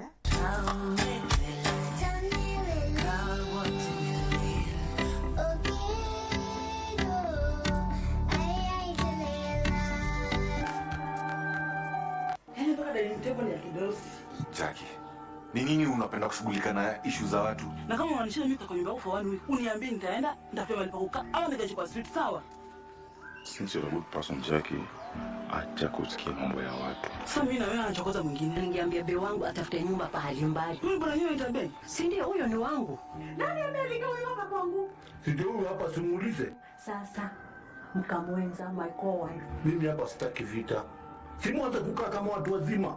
Speedy lady yake. Acha tunipigie picha. Why don't you like my vibe? Your visit here is not welcome. This girl is beautiful, but huyu jamaa anakafiti. That's my wife, Alex. Nitulie nini? Wewe unaenda ukiambia watu nilijibia. Hapana, sio hivyo. Leta doo zangu.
Anataka ko vibe ni kibao yani more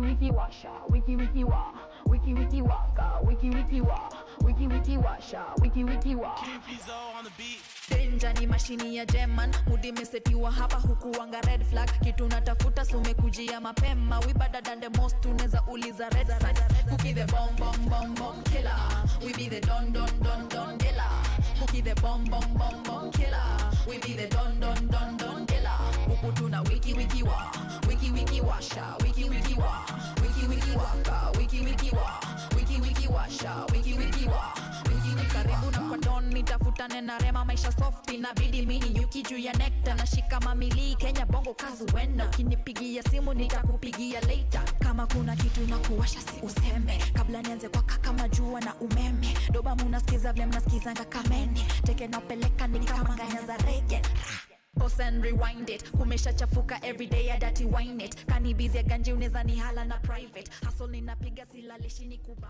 Yes. We have Cookie right here in studio with us. Entertainment Thursday it is, and she is a Kenyan female rapper. Mambo vipi? Poa sana. How you feeling? I'm feeling good. Yaani unakaa umetulia lakini video Kenya inatuonyesha. Two different people. Hivyo ndo inafaa. Ama ni baridi? Inakuanga, that is my alter ego. It's your alter ego. Yeah, hapo hivyo nikiperform, that's my alter ego. So your alter ego is Cookie. Yes. And then this one here is Salima. Lakini bado ni Cookie. Bado ni Cookie. Nimekuja kama Cookie. All right. Yeah. Nice. Welcome to the show. Yes. Kindly just introduce yourself to the people. So, hey, what's up, guys? This is Cookie the baddest, Cookie the illest, Cookie the lyrical mistress. And today I'm with Vivian here. Yo, make sure you watch out because we have a lot in store for you and a lot is coming through. Yeah. All right. Now, Cookie, I want to know where you first experienced music. Kama unaweza kumbuka, your first experience with music. So, can I tell you something funny? Okay, it's not really funny, but my first experience with music was Rose Muhando. Rose Muhando. Yeah. Worlds apart with what you're doing, but Exactly. You see, like the irony of it all. Tulikuwa tunasikiza Rose Muhando sana tukiwa wadogo, like the neighbors. No, just I'm not TV. So that's what the neighbor is playing. So mnaenda kuwatch ni nini ana watch. Yeah, and from there, that was my first experience with music. Yeah. And then from there, sasa when I came to Nairobi, sasa nikaanza kuchanuka. Hiyo time ulikuwa wapi? Kwa Bungoma. Bungoma. Yeah.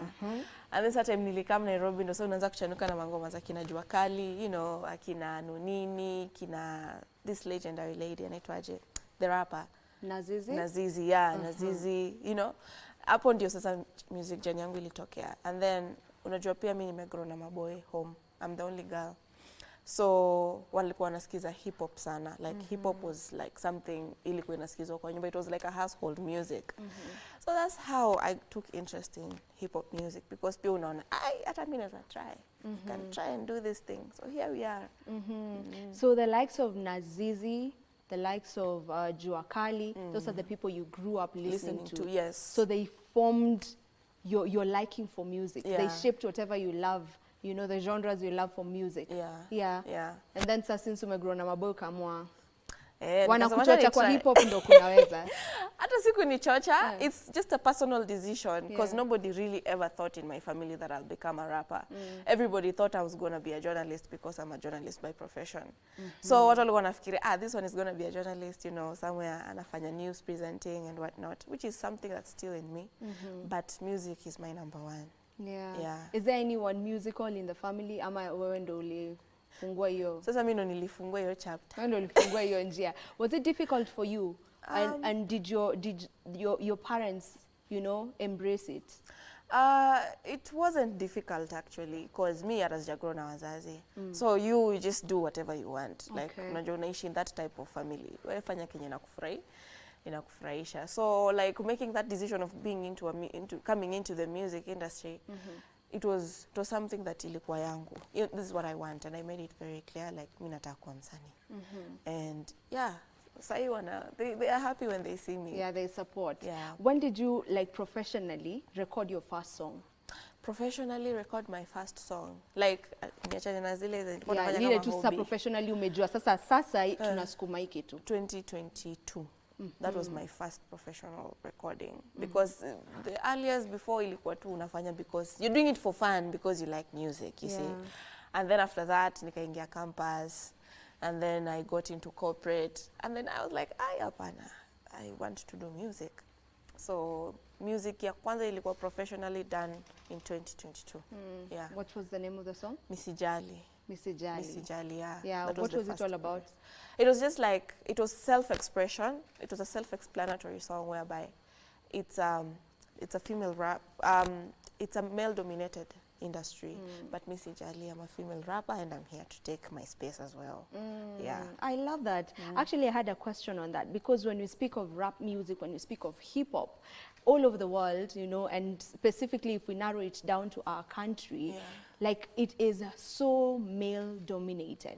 Like if I ask you to count 5 rappers, female rappers in the country, I'm sure you'll take time to think, Nani, you know, the ones who are actively in the scene right now.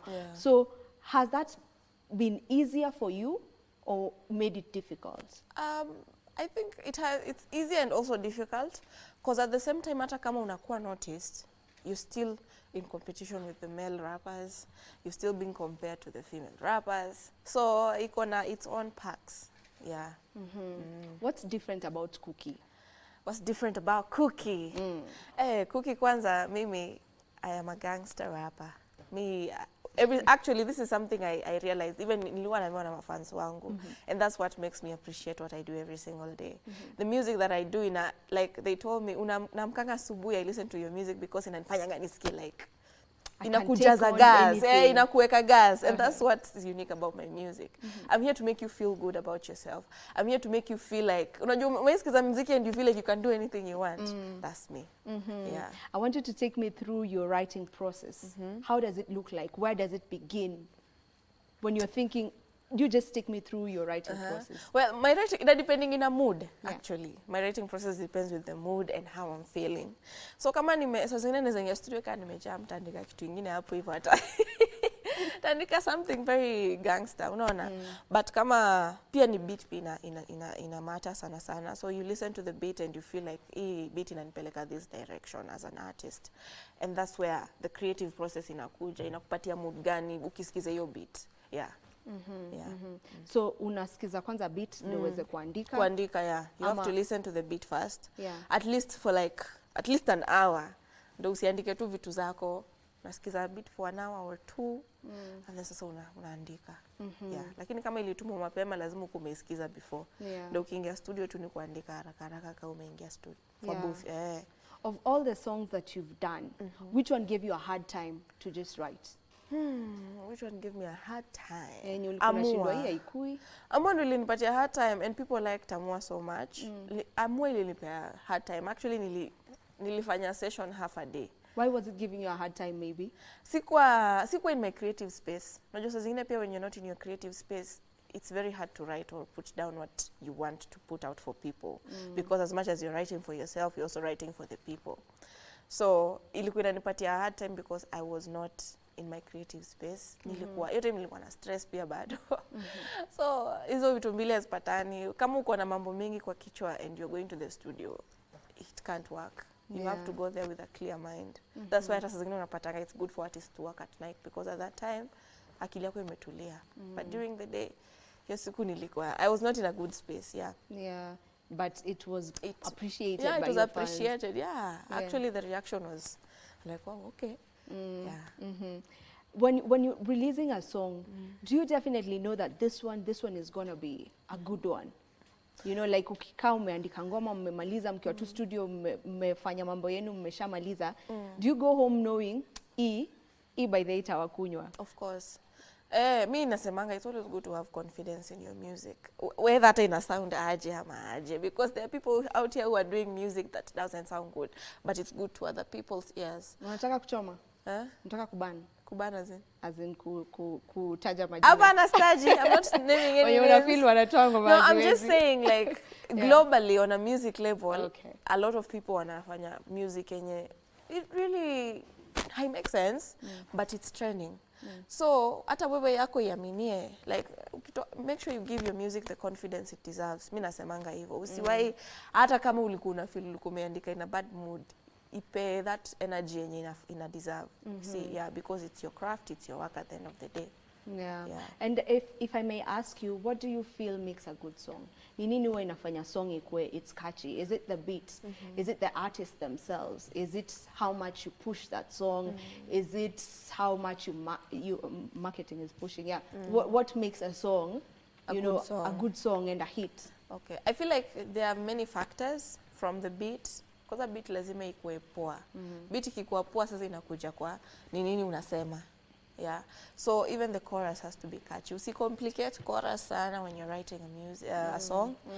Always make it simple and memorable. And something that watu wanaweza kumbuka. Alisema hivi kwa ingoma, nimemkumbuka, you see. Like when zombie nini, every single time I'm going out, everybody tells me that, you see. So inafaa kukuwa as simple as possible. A good song is supposed to be simple. Usi-overthink, usiweke maneno mingi. And let it be short and sweet, just like that, Something people can sing along. And when you were saying that, I saw my DJ nodding. Unique umenod time yenye amesema, make the chorus simple. Like something that people will keep remembering and get to sing along with it. Unataka kuongeza something. Of course, chorus lazima ikuwe catchy, because the moment you release that song, hiyo chorus itabaki like kwa mind ya wase. Na ndio utakuwa na sing along every time. Na venye pia artist ana deliver na matter a lot. Yeah. You've mentioned when is Zombie Nini? It's your newest song, right? Yes. Before we talk about Zombie, because we're coming to it, there's a song and you uniquely played as we were starting. Yeah. And it was Waka. Tell me about Waka. Waka nilifanya last year with a producer called King Fizzle. A big shout out to him. Alinitumia beat. Sikuwa na feel, by the way. The beat ya Waka sikuwa na feel at all. But nikasema I'm gonna take a chance on this song and write it down. So ilikuwa inspired by so many factors. Sitawaambia penye ilitoka, but ni kwa sababu pia nasikiza watu wengi. Kwa nini inakuwa siri tena?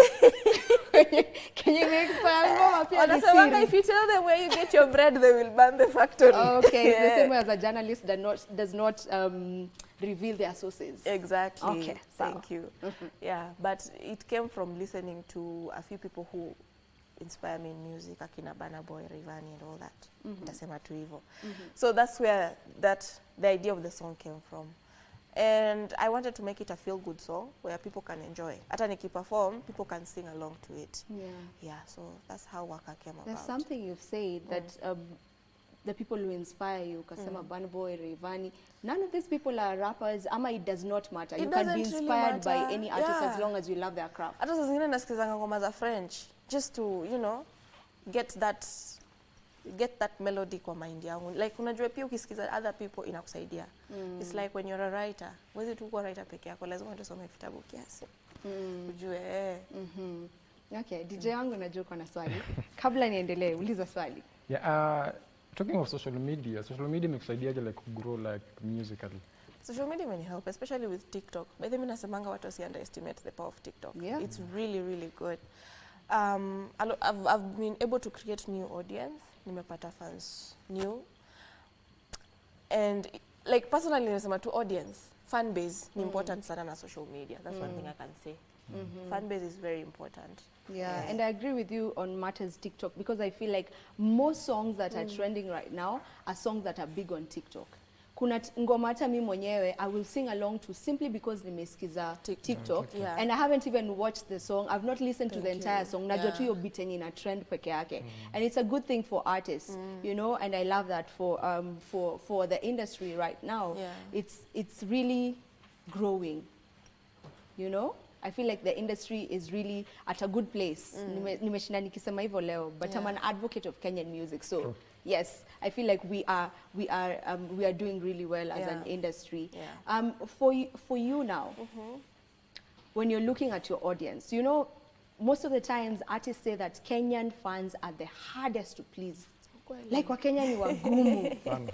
Kabla ufurahisha Mkenya, ati ngoma yako imewafurahisha sana. You know, they normally say that Kenyan fans are the hardest to please. And I don't know if it's a generation thing. I don't know if it's from, you know, maybe millennials ndo wagumu. Simi nimetoka Mombasa. As in, wanasema sijui kama ni millennials tu ndo wagumu ku please ama, you know, from your view and with how people receive your music, the reception of your music, do you feel like it's easier to please the Gen Zs ikikuja kwa mziki? With the Gen Zs, vibe ikiwa poa ni hivyo. Like kama inabamba. Kama ibambi watakuambia ukweli. That's another thing with Gen Zs. You see? And you cannot please everyone at the same time as an artist. Sometimes unaweza release ngoma na isifurahishe anyone. Sometimes you can release a song na ikuwe poa. So at the same time naweza sema tu stick to what you're doing. Kama itabamba watu na pia I always tell artists sometimes put money in your projects. Kwa sababu ngoma yako itablow tu hivyo. Weka pesa, push your music. It's always very important. So release ngoma alafu tulie. Haikuna mali itasonga. Yeah, market your song, push it. Yeah. Okay, let's talk about Zombie as we come to the close of this conversation. Zombie is a good one. Thank you. Let me give you that. You know, nimeisikiza and I just it's so vibey and then yani natupatia uko nika una dominate, you know, you know. So just tell me about Zombie, how it came to be and what it is all about. Well, Zombie basically it exudes good energy. Inaambia watu usikuwe na energy low, usikue zombie, like changamka. Don't be a zombie. Don't be a zombie. When is zombie ni So that is where it came from. Yeah. I went to the studio. Big shout out to our farm, by the way, and also the Promised Land guys. Big shout out to you guys. But tulienda studio, and then he played the song, and I liked the beat. So hiyo idea Zombie nilikuwa nisha create kitambo, but I didn't know how I'll execute it and on what beat. So ndo hiyo wakati aliplay hiyo beat nikasema niko na idea. So when I voiced it for the first time, akaniambia, this one sounds so good. Ebu endelea kuandika. So when we continued writing, song ilikuwa 2 minutes 19 seconds. Akasema wacha ibaki tu hivyo hata usiendelee isikwe 3 minutes kwa tu hivyo. So Zombie is a really dope project. Yeah, at the same time I hope you guys are watching. I hope you guys are subscribing. Yeah. Who did you work with for the video? Anaitwa Graham. And what was the concept? He's called Director Graham's, a very, very, very big director, and he's a dope director as well. Amefanya some really nice projects, and he just wanted to create like, kama ume notice when we are recording the video, kwa video, kulikuwa na place kuna watu wana dance and all that. So he wanted to create it as a hype energy. Hata ukiangalia vile shots zimekatwa, it's short. Yeah. So that's what he wanted to bring to the to the song, to the audio. Your energy too. All right. You can tell people where they can find Zombie before you perform it for us. Just where they can find you as well. For those who are getting to know you for the very first time, talk to your people. That's your camera. So Zombie is officially out on all streaming platforms and YouTube. Unitanipata everywhere on social media as Kuki the Baddest. KUKY the Baddest. Kila mahali, YouTube, Twitter, Facebook, IG, TikTok, kila mahali. Let's interact, follow me. Actually I have another release coming next month. It's a very nice song. It's a love song. So make sure you keep it low. A love song? Okay. It's an Afrobeat love song. But have you featured anyone? No, it's a single. It's a single, yeah. All right. We can't wait for it. Ikitoka, feel free to come through and just drop it from here. Definitely. Unique, Kona Zombie, Tupe Zombie, as she performs it for us. Thank you so much for coming. You're a dope artist. Keep doing it. Yeah. All right.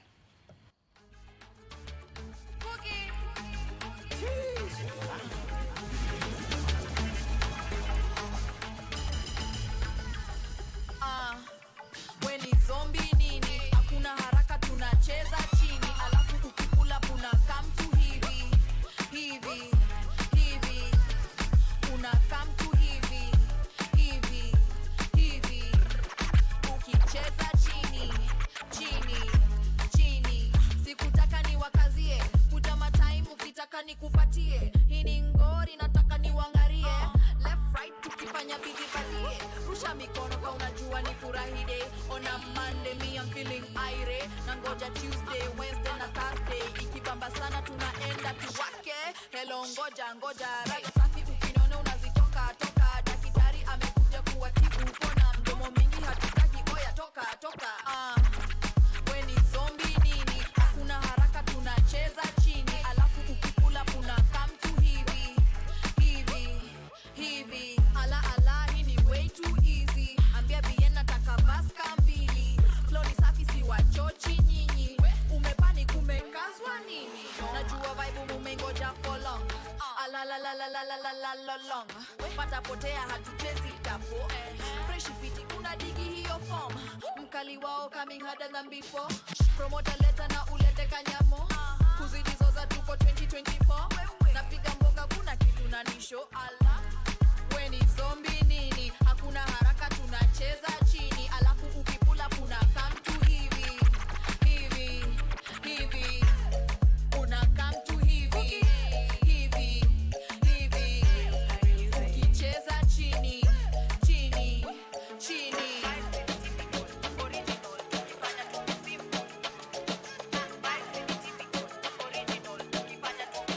squeeze na balance, ebu ni cheki nimeja, agugugaga mina shikisha na basi, huku kuteta tanacheza na Viagra, class imepanda wezi nitoa tamax, kapita marangi na wasafisha na brush, ki black ki white kuki anakuja na bang, natema vinoma mnacheza hadi kwa bar, rapa natema inabaki over the bar, cause I'm jamming, cause I'm jamming, bad girl agwana kuja kuwachachisha, huku ni kumoto akini handle na rista, nimekam design ya tinda swinter, jaluo jangili mimi nitakumaliza, sipandi matatu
The one and only DJ Unique, the messenger.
This is Entertainment Thursday. I am sure that you are enjoying yourself just as much as we are right here in studio. And when we were beginning the show, from the very start, when we did the intro, we promised that Unique today will dance for us. Sio pale nyuma ya DJ Dex, kwenye tu anafanyanga hivi, tunaona tu mikono. No. We need to see your leg work, your footwork. So Unique, I keep my promises. So hauna bahati, ni ngoma utaweka, and then you stand here just close to me and then we dance. Mr. Director, chukua shots. Chukua music. Wewe weka muziki. Weka muziki. Hakuna kujitetea hata. Nimeweka muziki. Unique playing. Thank you for staying tuned right here on Good Morning Kenya Entertainment Thursday. And now, as I had promised earlier, we are going to be headed to Sagana State Lodge, where the president is gracing the event for the National Drama Festival. The winners of the National Drama Festivals 2024 are at the State Lodge in Sagana, and the president is there is already there right now. If I may just take you straight to Sagana State Lodge.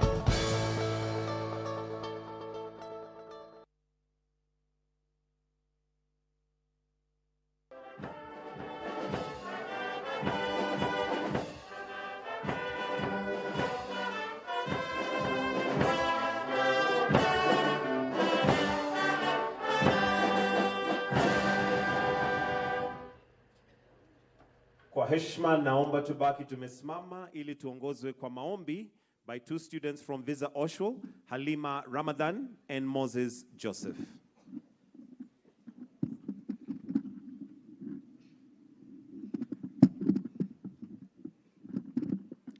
Let us bow